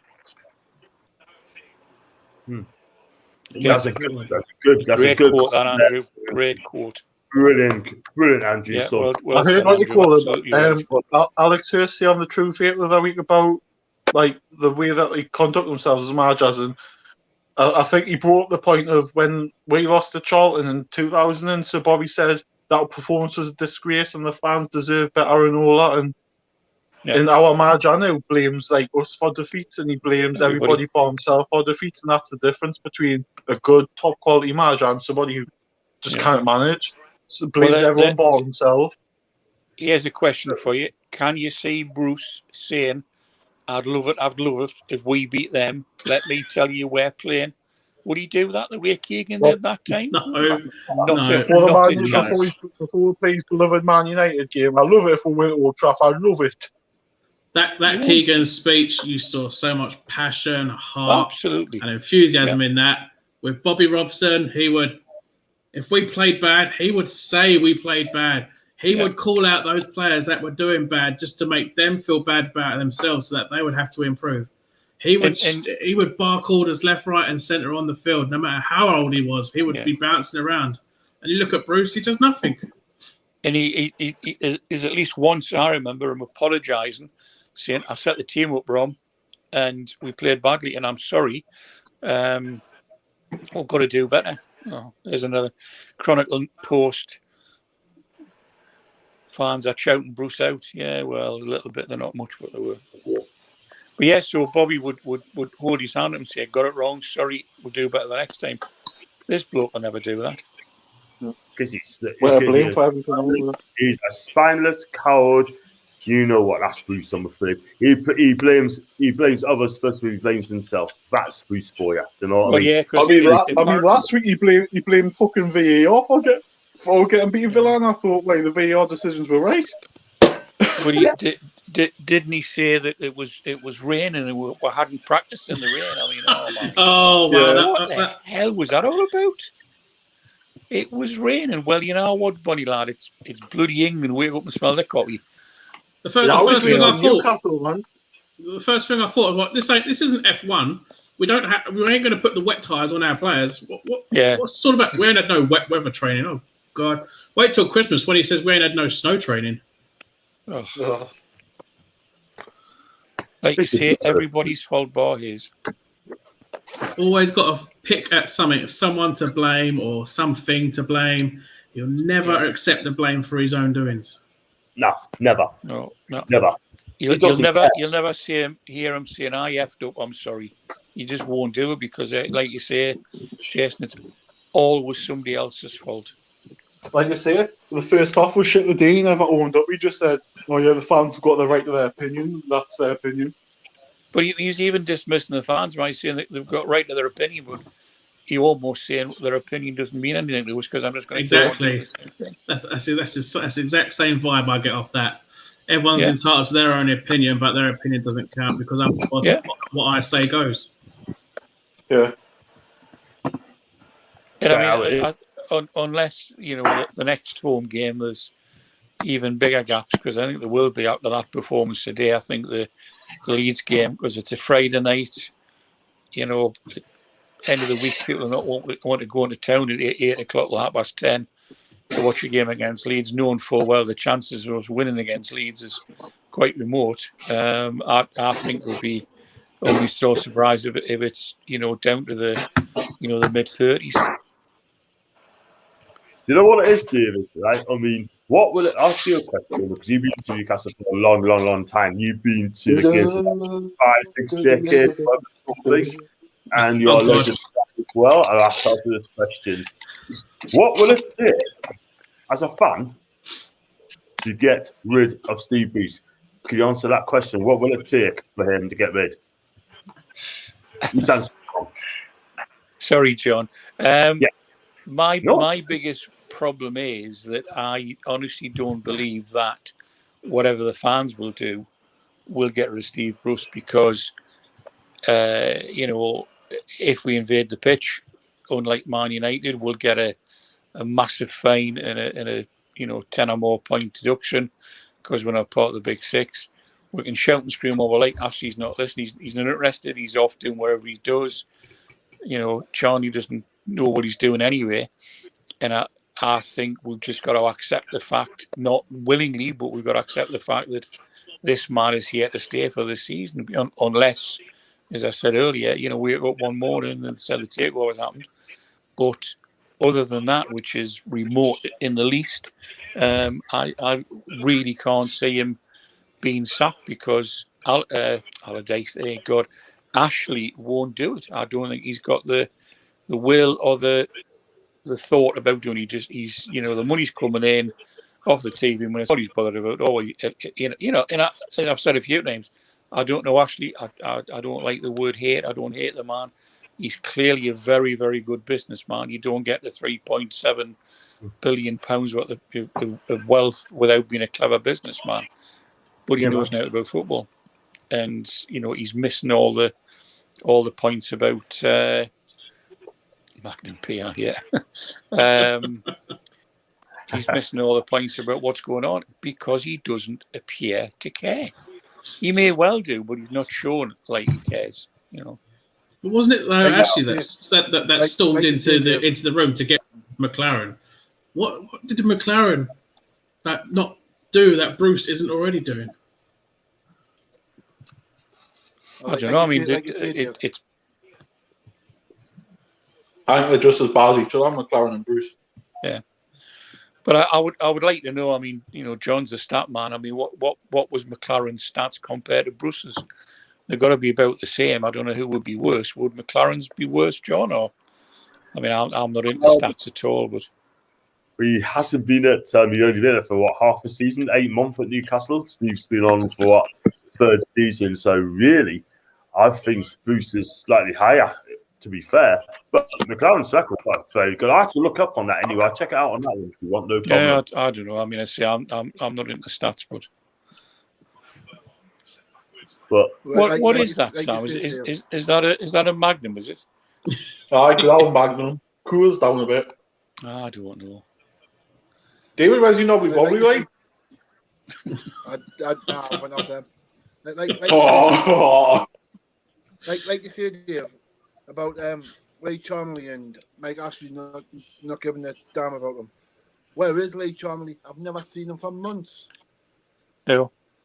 I've told you he's been on ITV being Harry Hill, man. He's been off saving the world with Danger Mouse. He's not, you haven't seen him for months. But wasn't he the one that negotiated Willock's deal? So he had to have been there at some point.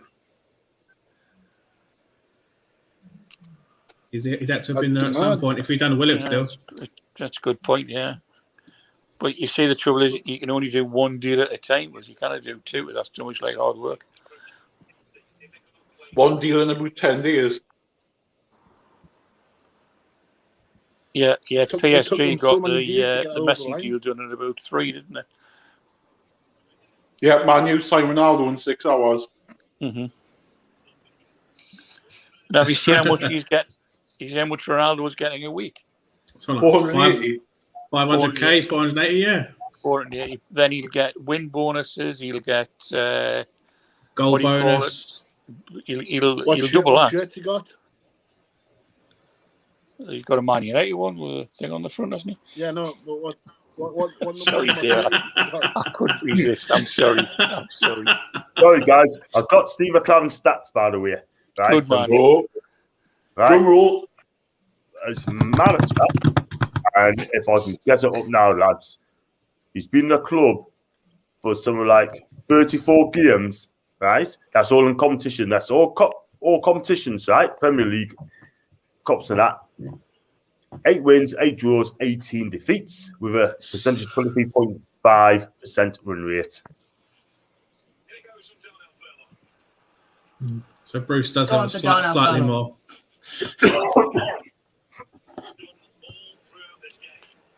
Bruce does have a slight more win percentage, yeah. Who's got Peterborough West Brom in the background? Not me. Who's got the game on the background? Me. Does it look like I am when I'm scoffing the Magnum? Turn it down, Jason. You'll get a thingy. I think level 7's got a photo on the background. It's all dark and dingy. Yeah, can't afford a light. There you go. He's waiting for crafty one. See John Joe topless. Here come the candles. Here comes the knobbly bobbly. Fuck off. Well said, David. Well said. Just see me in the dressing gown in a minute, waving the tassels around. You'll just say John Joe come out in the background in a gimp suit or something, saying, "Come on, David, it's time to go." No, chaps. John, where's Joel in tonight? I give him a rub down. Oh. You're just. He's not even denying it. You're eat your magnum. Be jealous. I think you were licking your lips before, David, when I was eating it. David, you had a towel before, was like getting you all hot and bothered because I was eating a magnum. I don't know. Well, to be fair to Joel Linton, he did get an assist, pretty much. Well, by fucking fluke. By fluke, yeah. I'll take a fluke. That's what I said just after the penalty went in. I said I'll take a win off somebody's horse in the last second. You know, wasn't going to happen, but ASM done a beautiful crossing at near the end that Joel Linton only had to touch, and that was in. But do you not think ESM had a call for that penalty? What? Hit and miss, I think. In the first half, you think I was a penalty. What, on the ESM or? No, I don't think it was. No. I thought. You know what else worries me? Did you see on Wednesday how much bandaged ESM was with his legs? He was like bandaged up with his flipping knees. He's got the same with his hands. It's like as if he's a walking injury. I thought you were that bandaged up, you're like a fucking zombie. Why do you need to have that much bandages on your legs for 20 minutes on the pitch? It's his Michael Jackson tribute. He didn't wear a glove, though, did he? Each week he comes out more mummified than ever. Yeah. I see ESM's tweet tonight saying we are sorry and we're trying our best. I was thinking, yes, you might have, but the fucking manager didn't. Callum Wilson's not long put out a tweet either, saying so disappointed not to get all 3 points today. It won't be long, Gallagher and Endo. He's forming him, Wilson. You can just tell already. He's forming that we haven't won games. He's saying that whether Wilson's injured. He seems fine. I think they were just trying to protect him for Man United. It said they should have taken him off. When I took him out, especially when we've got 2 weeks till another game.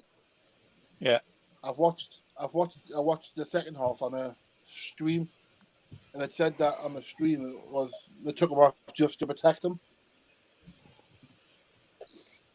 You don't take our main goal scorer off. Why would you want to protect him when you know fine well you've got 2 weeks before another game? Mm-hmm. So you've got enough time to get back up to fitness. Why would you bring on fucking Joel Linton for him when you've got Dwight Gale sitting on the bench? I was going to say, if you've got somebody who's worthy to come on to replace and be as good as Wilson, fine, protect them. But we haven't. And then what does he do? You know, how many times did he say I've tried to sign Gale 3 or 4 times and never afford him? Now he's got him and he won't flip well play him. Yeah, exactly. I think he's fucking shagging Joel Linton or something, mate. He's got to be.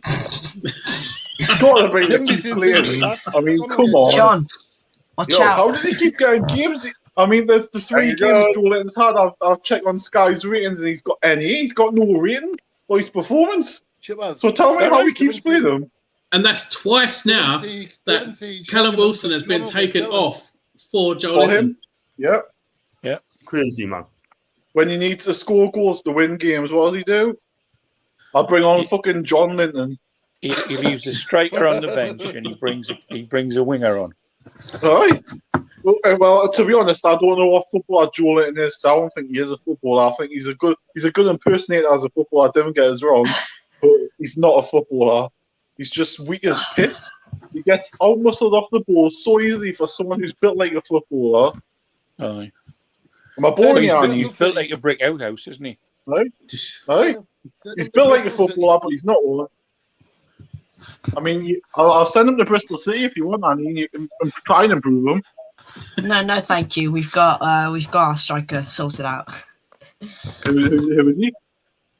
Andy Vyman scored 2 goals today. More than the Premier League has been. Premier League has been. Yeah, Premier League has been. Former Villa player, isn't he? No, Villa, Dortmund, Watford, Burnley. Yeah. He's had more clubs than hot dinners, man. He has. I swear to God, he has. What gets me though is I listen to. Well, I could only listen to the match against Burnley, but the way they were saying that Gal was trying to get everything there. He was trying to do so much. He was actually putting in a decent performance. Yeah, when his number was called up to come off, his head dropped because he wanted to stay on and prove himself. And he's still not getting games. Yeah, I think that's the problem. I think he's accepts what's happening, whether he comes on and doesn't play or he doesn't play, or if he comes on for 5 minutes, or if he knows when he starts he's not going to play the full game. It's a shame, but I think, again, the shit that Bruce comes out by saying, "Oh, I wanted to sign him," and all that. He didn't want to. If you wanted to fucking sign him, you'd play him week in, week out. But nah, it's a load of shit.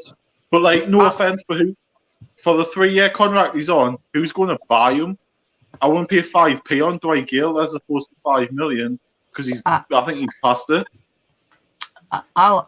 We'll have him, but I was going to say no, he's already 10 years down. Hang on, but he needs to apologise to you, doesn't he? Yes. Hang on, Annie, you've just said your strikers are sorted, so you're not having them.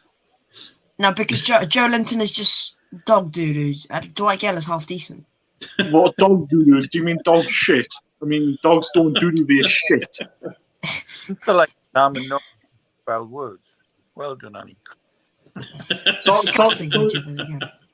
Sorry, John, for joshing your fantasies with Joe Linton tonight. I apologise, but that's just how I see it. Carry on. Carry on. I'm a bit worried where your hands are, John, tonight, where you're thinking with Joe Linton. That's if he's got in yet. Where is Lookman? I'm not even the view. Or is Joe Linton on his back camera? Still in Germany. Where's Lookman, John? Is he still in Germany? Guessing that's Adamoa Lookman. Yeah, Leipzig. Is John froze? John? No. Yes. John? Oh, no, he hasn't. I tell you, he did a good impression. That was a good impression. He's in Germany. Yeah. I thought he bloody froze. You said he was John. You're staring at Joe Linton. No, he's just going. Guessing he was nearing the end. I think Joe Linton stood behind the camera as he bollock naked or something on the phone. Where's the John going? And his jaw just dropped. He just went. I've got a good night. Yeah, rotten to John. Yeah, rotten to him. Oh. He's not even denying all that. He's keep bringing it on himself. He's not speaking. Look. Starstruck. He's going to turn the camera around. We all love you, John. Don't turn the camera around. John, you want me to come and check on you at your house, mate? This is slightly worrying. No, yeah. I think you might not get into live.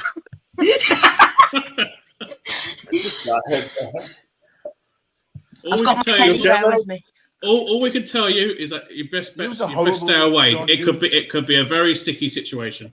I'll stay on the other side of the river. You could literally get there and John could be sitting there like chaps and stuff like that, sitting there weirdly like, "Hello, Annie." Yeah, you was absolutely horrible to John. But you're sitting there laughing, David. You can see it now. The way you're shooting over John, you're laughing at it. But we love John. John. Knows where We love John. John. We love We John. love We John. love John. John's a Because he legend. can give it and he can take it. I mean, not sexually. I mean, he can give it and take it. Penetration comes to mind. What? Oh, I like that. No. Edit that out. I think. John's good. He's all in good spirits. John's a legend. Yes. Thank you. Thank you. Yes. So I hope my 5 was in the post, John. Yes, baby. Yeah. What was that? Yes, baby. You're next in the Are we dungeon, Austin Chippers. Right? Oh, yes.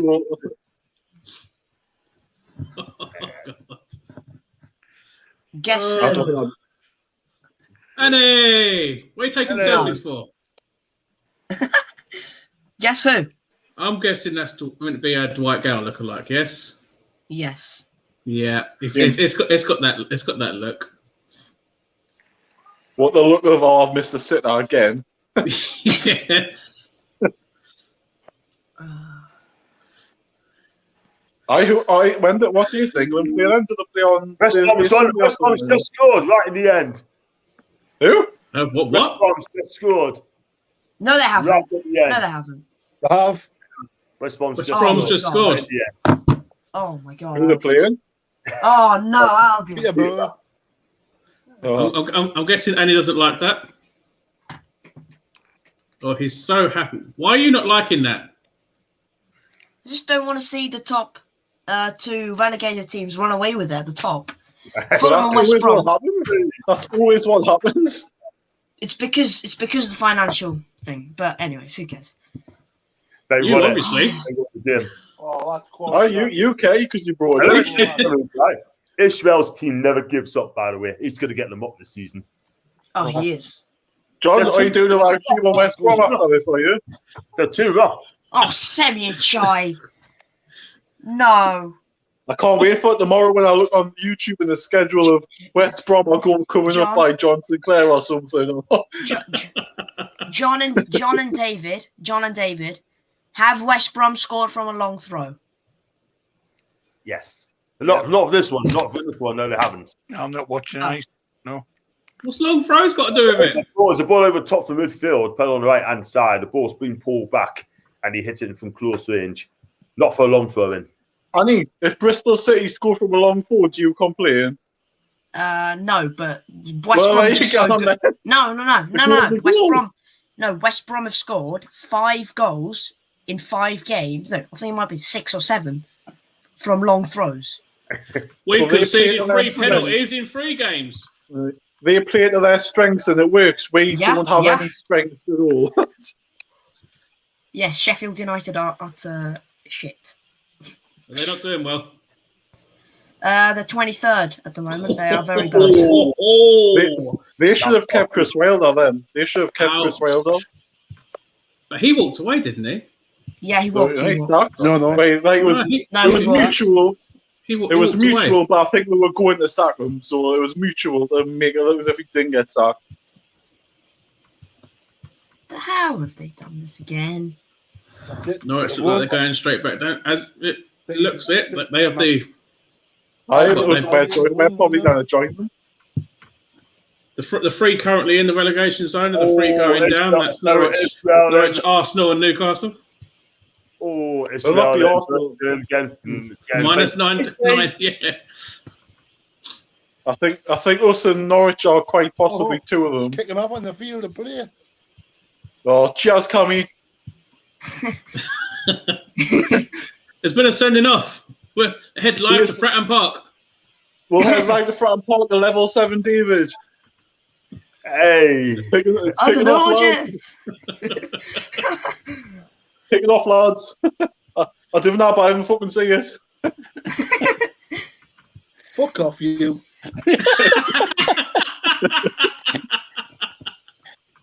He's giving us much back tonight, you? Shippers. You didn't fucking see that, did you? I saw that. That's very ungentlemanly, David. Please apologise. I am a male-mannered man of my age. And I should feel that language was very unnecessary. Hartlepool started well this season. I wouldn't know about Hartlepool. Yeah, they're doing well. Yeah, they've won their first 2 games, I think. I mean, I've got the EFL on Quest. I mean, I'm watching that so. Yeah, I mean, but I usually fall asleep. Oh wait, Hartlepool on the EFL. Never mind. What? Wait, they're League 2 now, aren't they? Yeah, League 2. Mm-hmm. They won the player final. They won the player final in Bristol. Yeah, you'll be playing them shortly, Annie. You're talking about Newcastle, yeah? Yeah, okay. Yeah. How can we play Hartlepool when we're above you in the division? You've got more chance of playing them than we have. You're gonna do the double relegation. Like a Sunderland. No, we're not Sunderland. We're not Sunderland, Annie. We're not that shit. We're shit, but we're not that shit. They're top of the league. Yeah, they still 4 years later, fuck me. They still say enjoy Burton, and what do we do in pre-season? We still beat Burton. Right, and they can't beat them. Poor Burton. Literally, I'm watching their game now, and there's still more pink seats there than fans. I mean, the guy about being a massive club, they're not a massive club, man. They got a tiny manager. Ex Bristol City manager's tiny. Literally, the one about their millionaire owner, their billionaire owners only got they had a transfer budget of 5 million. So they go on about their owner being fantastic. His budget was 5 million. But isn't it that the owner's dad is the one that has the money? Yeah, he doesn't. So why the hell is he owning a club when he has no money? He's the CEO. Hey, he got it for 0, didn't he? Because they were desperate to sell it, so they literally sold it to him for pennies. Wow! Like how the previous bit like the whole Wigan one, where it's like, wasn't it Wigan that were trying to be sold for £1? Like how the previous owners bought Sunderland by paying off all their relegation debts and stuff. They've bought Sunderland because their owners, the current ones, were desperate to sell. No worries, Dave. Right, enjoy your nobby bobbly. Enjoy. I love it, mate. I just love it. Injecting it into my veins. Just a top bot. I'm injecting it into my veins, David. You tell him, David. Right. See you later, Dave. See ya. Take care, buddy. Yeah, David. Enjoy it. It's like going fishing, man. It's ridiculous. It's just too easy. Annie, was it Tilson used to play for you? No, Tinian. It's not Brian Tinian. Brian Tinian. Yes, Brian Tinian. Yeah. Club legend, yeah. Yes, of course. Never heard of it. Is he still in the club, Annie, somewhere? Is he in some capacity? Yeah, he's like the academy manager kind of thing. He supports the academy, basically. He's not the coach, but he's just like gives advice to players and sorts like that. A bit like Sholam Yobi does the fucking hours. No, nothing like the little manager who's only got one player out on loan and hasn't got any in on loan. Fucking fraud. How did he even get that job? God knows. If anything, I was expecting Amiobi to be like an under-23 coach or something, not a loan manager. It's because he piped off Ashley every time on Sky. Did you hear him? He always used to say Ashley's doing a good job and all this shit. Do you know, Jason, I don't think Shaw's got any coaching badges. The only badges he's got is the ones he collected from his School Willie magazine when he was little, man. He's got the other badges. He's got wooden spoons, because for being the shit performances he had. But how on earth did we keep him for so long, man? Because he only scored 1 goal a season against Sunderland, and that's it. Well, he was a man player, and that's good enough for most of us, isn't it? So. He did score some Champions League goals, isn't it? At one time, he had more Champions League goals himself than Tottenham did. He did. That's a fun stat. But there have been worse. I mean, what we had Cole Court. Yeah. Sure. We had Marcelino in defence. He was a rock when he played. When he played. The once a year he played. Yeah.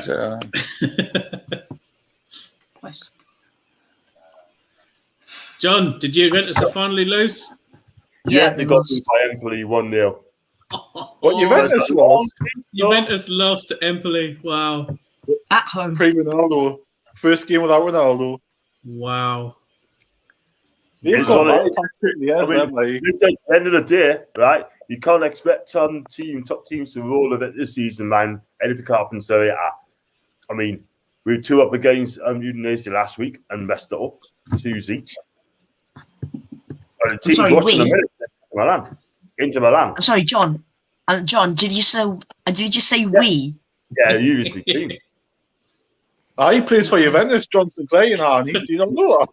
He's Plays just for bad Juventus. at the minute.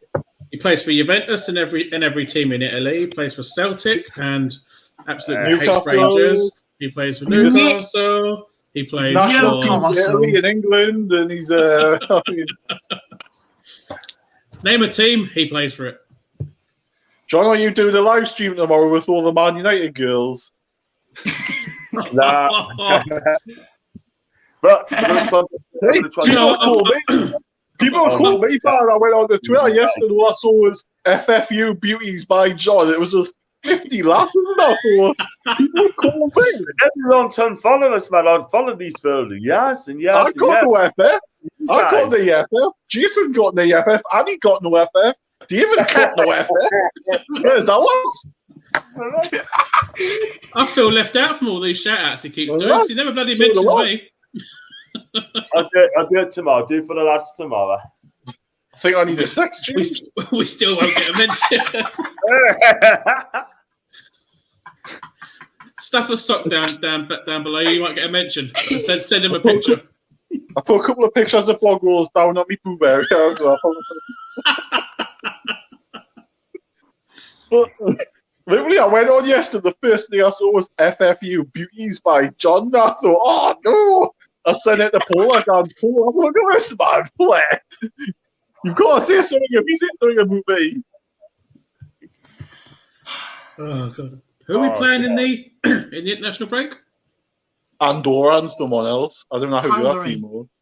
Hungary or Nudge. Who? Hungary. So hungry, easy matches again. So pointless easy matches that shouldn't even be bothered. I don't care for the international break, so I just should continue with the season. Them games should be 6 points and should be at least 5-0 in both of them. I couldn't care less. At least. Hungary quite good though. Hungary are quite good. Annie, we just got to a European final, man. We should be beating them, man. I know. We should be beating them, but let's not underestimate Hungary yet. I can't wait Southgate to play flat back 5 against Hungary and Andorra. Who cares? I do, because it's fucking shit. These games, Reed, you could be easily.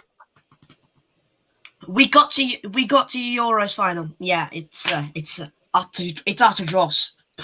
Who wants to watch England? We just got to Euros 2020 final. Who wants to watch? Can you actually say the football was good? Can you actually say it was enjoyable to watch? I don't care. We got to Euros 2020 final. I don't care. It was Steve Bruce in the mask. He done the same tactics. We went 1-0 up.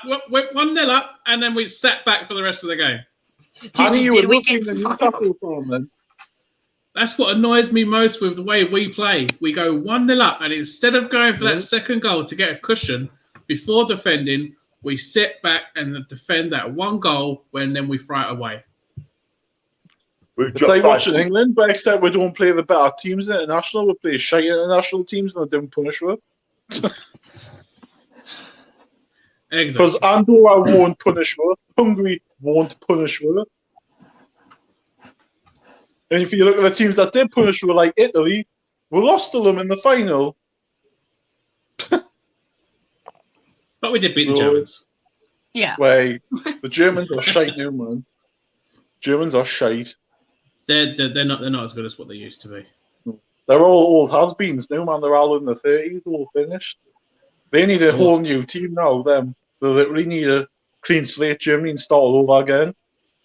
Miroslav Klose and Podolski. Forces. Klose was a legend. Klose would always grab a goal out of anywhere. And now you look at the German squad, you're like, they've not really got players that match the class that they used to have. Kind of the same in Brazil, because you'll never get another Brazilian Ronaldo. He was the best player in the world, in my opinion, that I've seen in my lifetime. He was better than Messi, and I think in his pomp, he's better than Messi and the current Ronaldo. He was unstoppable. Literally, before he had his knee injuries, when you saw him at Barcelona and when he started in Milan, he was fucking unbelievable. The stuff he would do with the football, I mean, his fucking pace was frightening. Literally, you saw this. I've seen loads of stuff, the clips that he did when he was, how old was he? In his 20, when he was at his first World Cup, and fucking hell, I mean, he was unplayable. You couldn't stop him. I mean, did you see that clip when he scored that goal for Barcelona? And Sir Bobby's just going, he's literally got his head, he's just shaking, because he can't believe he's just seen that goal, because I think he runs from his own half and skins them out and puts it in the corner. And Sir Bobby just goes, because he's shocked at what he's just seen. I mean, exactly. that was just, I mean, when you shock a person like that, that tells you how good of a player he was. It's a shame, it's a shame he never managed to do it in the Premier League. Yeah. It's just a shame how he's ended up now, where you don't hear anything of him. And he does shit like poker and shit, and you just think there was so much there that maybe if he had better people around him, or something like Gaza, where better people around him might have made a big difference for him. But I mean, I would have loved to have seen him at Newcastle, in his pomp, literally. That would have been fucking unbelievable. I mean, we tried to sign him one stage, so we wanted to sign him. I don't recall hearing that, but I think it was in 99 or 2000 when he just come back from injury. I think he might have been interested in signing him on loan, but obviously his wages and all that were far too expensive. In 96 we were offered Zidane, weren't we? In 96 before he went to Juventus. Yeah. That's fucking criminal how we didn't get him. What wasn't the excuse was that they didn't think that he was a good enough player, and look what he turned into. Yeah. Exactly.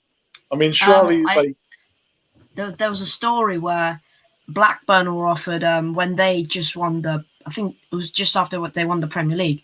I think who was their manager? Kenny Dalglish, their manager then. He goes to the owner and then he says, I want Zinedine Zidane. But then the owner turns around and says, why would you want Zinedine Zidane? We got Tim Sherwood. Tim Sherwood. This is when Zidane was really unproven and really kind of a kid. Just getting to the level, I think. So yeah, fun little story. It's like Steve Bruce wanted to swap Jack Grealish and Jordan Rhodes when he was at Villa. Mm-hmm. I mean, why would you swap them? Why would you get rid of Grealish and get in fucking Jordan Rhodes? just imagine if that deal actually happened and how red-faced he would have been, knowing what Jack Grealish has accomplished now. Maybe Jack Grealish wouldn't have been where he is currently if he went to Villa. What's really happened to Jordan Rhodes of late? Yes, he used to be quite a goal scorer, but you don't hear of him now. No. He's gone. He was released by Sheffield Wednesday. He's gone to Huddersfield. Really? I didn't know that. Yeah, he went back to Huddersfield. I mean, he was there about, I think it was 10 years ago or 7 years ago. Yeah. That didn't work out. He was supposed to be the next big thing, wasn't he, as well? Yeah. I think Sheffield Wednesday, they signed him for 8 million. He's 8 million, Jesus. Utterly flopped. Especially with the fact that they missed out on promotion, and he was one of the reasons they got relegated because of the financial troubles. So maybe you could blame him, Neuhu, Schwal, who the hell you want to blame really? Wednesday, but yeah, Jordan Rhodes' career's gone like that at Huddersfield. gone like that, and then is going like that at the moment. Fred Eastwood was another one because he scored a free kick against Man United. Everyone thought, "Oh, he's going to be the next big thing." Where's he new? Is he retired or? It's the same as Freddie Sears when he was at West Ham. Oh, Freddie Sears. Yeah. He's at Wigan at the moment. Wigan. Last I heard, he was at Ipswich. Yeah, Ipswich. Yeah. He got released this summer as well. Wow, these greats that are meant to be. Oh, what was that other West Ham guy that was touted for so much? Ashley Cody. What was Ashley Cody? Elvis Hammond was his name, I think. Yeah, name rings a bell. Hammond. Touted to be such a great star, and he ended up being in the National League. Was he Ghanaian? I think so. If he was Ghanaian, he's currently at Farnborough. Farnborough. Gone right down the league. Oh no, what you call him as well? What do you call him? Can't remember his name now. There was another one. It'll come back to us in a minute.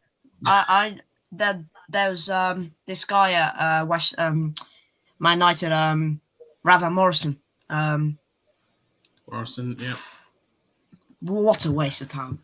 Federico Makeda as well from Man United. That's a name. Michael Johnson. He was at Man City. Michael Johnson. He was a centre midfielder. I remember him. Yeah, Man City. He was supposed to be the next big thing, for them, and then within 2 years he had an injury, and he was. I mean, the last time I saw something, there was a picture of him taken in a chip shop, and he had I'm going to talk my knee, neck, and all that, but literally he was just massive, big, as in fat, not as in tall. It was just he was fat. It was it's remarkable when you see how a footballer used to be skinny, and now he's just like that. Oh, look at Akinfenwa. We might have having that type of bloke up front for us. He's always been like that. Akinfenwa scored his only championship goal last season against us. Yay! Wow. Was that home or where, Addy? Home? It was a last-minute penalty for Wickham to win it for them 2-1 away from home. Wow. That's Guy Whittingham. Is that Paul Whittingham you mean now? Guy Whittingham. Guy Whittingham? Oh, I know there was a Paul Whittingham as well. He's prolific. Guy Whittingham. Where's he right now? He's currently a manager, I think. Manager? Yeah.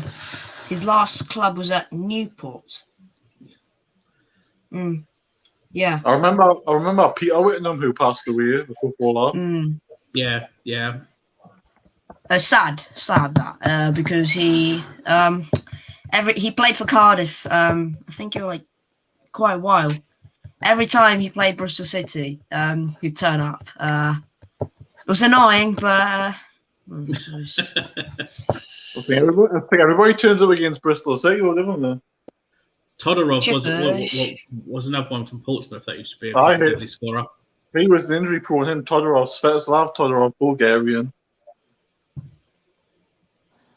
Haris Vukic never got a chance. I would have loved to have seen him have a full-on chance at Newcastle. He's currently at Zaragoza, and he's just joined HNK Rijeka on loan in Croatia. Well, he's not at Zaragoza. Yeah, he's still at Zaragoza, but he was loaned out. Yeah, he's on loan. Media Bede as well. Should have had more chances for us. Didn't he get man of the match against Liverpool one? Again, another youth player thrown out, and look what they did for their clubs. Mm-hmm. We get rid of our youth when they're starting to shine, and we're just left with the rubbish. But this that's like Dale Stevens. this Dale Stevens that has been scoring for fun for the under-23s now. He looks promising. Well, he'll not be here then. If he's promising, he'll be gone in January or next season. It wouldn't surprise me. He's got 4, 5 goals in 3 games. Yeah, he'll be gone then. So what do we do? We just train them up and then tell them to bug off to a different club. It's basically pimping someone new, isn't it? That's what it's basically like. It's pimping them out to be good players and then get rid of them when they're good. Mm-hmm. Crazy, man. Is that what you do with Joe Linton, Joe? Except this pimping hasn't worked at Newcastle. Jason, I'm going to love you and leave you because I'm going to early start the morning, mate. So, been great. Very much. Going to call it quits anyway there. Oh, okay. So, just to end it all, end on a high note, who was your best and who was your worst player for Newcastle? How do you end on a high note by saying my worst player? All right, who was your best player for Newcastle? Shut up! Today. Oh God! Oh, we've had some good ones. Like I can't single one out to be the best.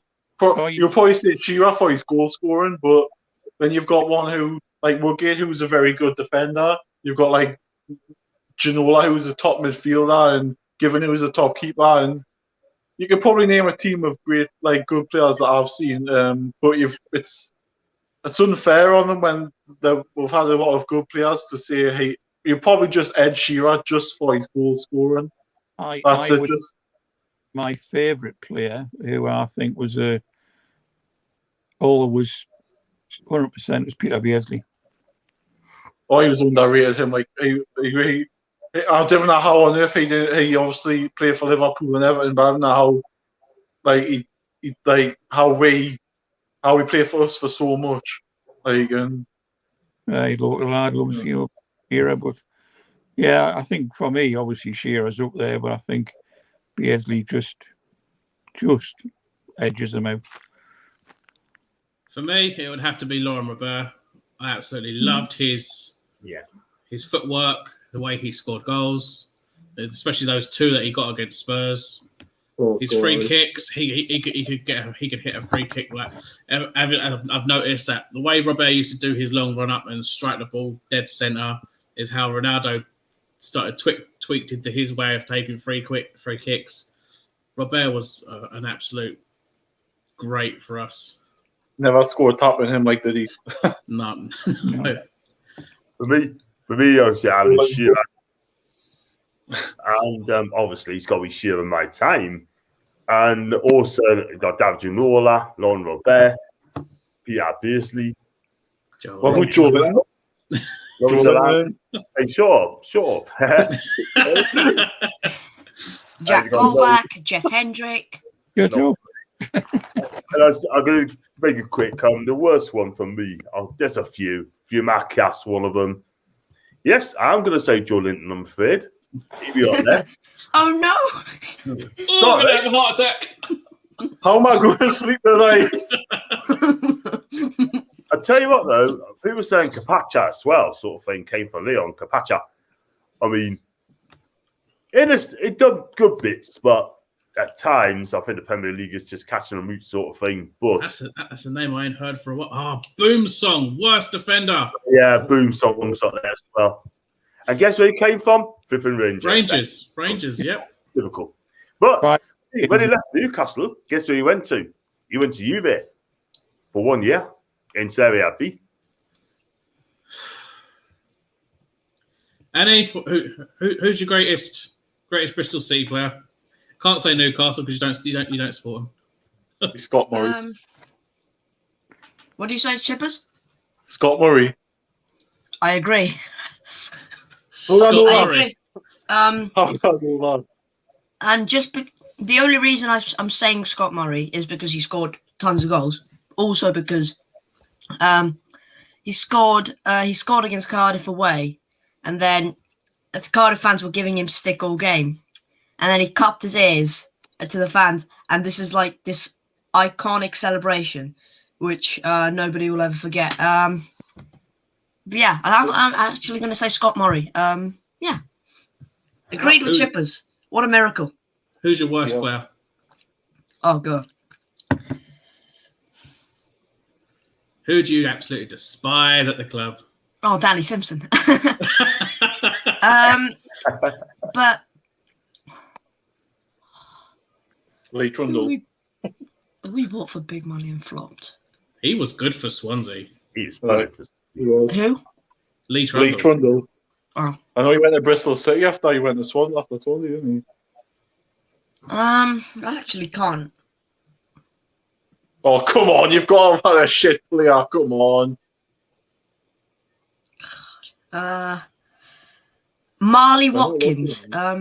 He was bought in for like £1 million, which is a lot of money in 2017. He was just shocking. He's just bad. Did nothing. Barely played any games, and he's gone off to Aberdeen. Everyone seems to be going Aberdeen now. Might as well start supporting Aberdeen, I think. And one of my favourite players from 2015, 16-ish, J. Emmanuel Thomas. We call him Jet. He's gone to Aberdeen as well. What do you believe? Youngster as well. Aberdeen, aren't you? No? Levels, isn't it? Right, guys. 10:30. We're going just 2 hours now. Unfortunately, next Saturday I'm working till 10, so if you do one on the Saturday, I'll not be here. Yes, yes. We're not Jason, do on a Saturday. We're not playing next Saturday, are we? Yeah, no. So it'll be 2 weeks' time when I'm off. Yeah, next one will be on the Man United game. Oh, God. Cheers for coming on, guys. You too. Yes. Have a good night, people. Good night, all. John and Annie, I'll drop your links down below after the video so people can go check you out. Thank you. Cheers, David. Thanks, mate. Yeah. Bye, Jason. Take care, Annie and John. See you, Dave. Take care, man. Catch you later. Ta-ra. Well, that's it.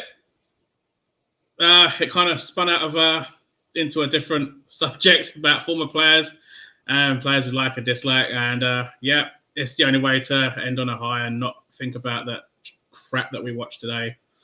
So I'll be dropping Annie's and John's link down below. Give them a sub. Don't forget to sub here as well. Means a lot. Leave a thumbs up. Bruce out. And take care. I'll see you next time. Later on, guys. See you later.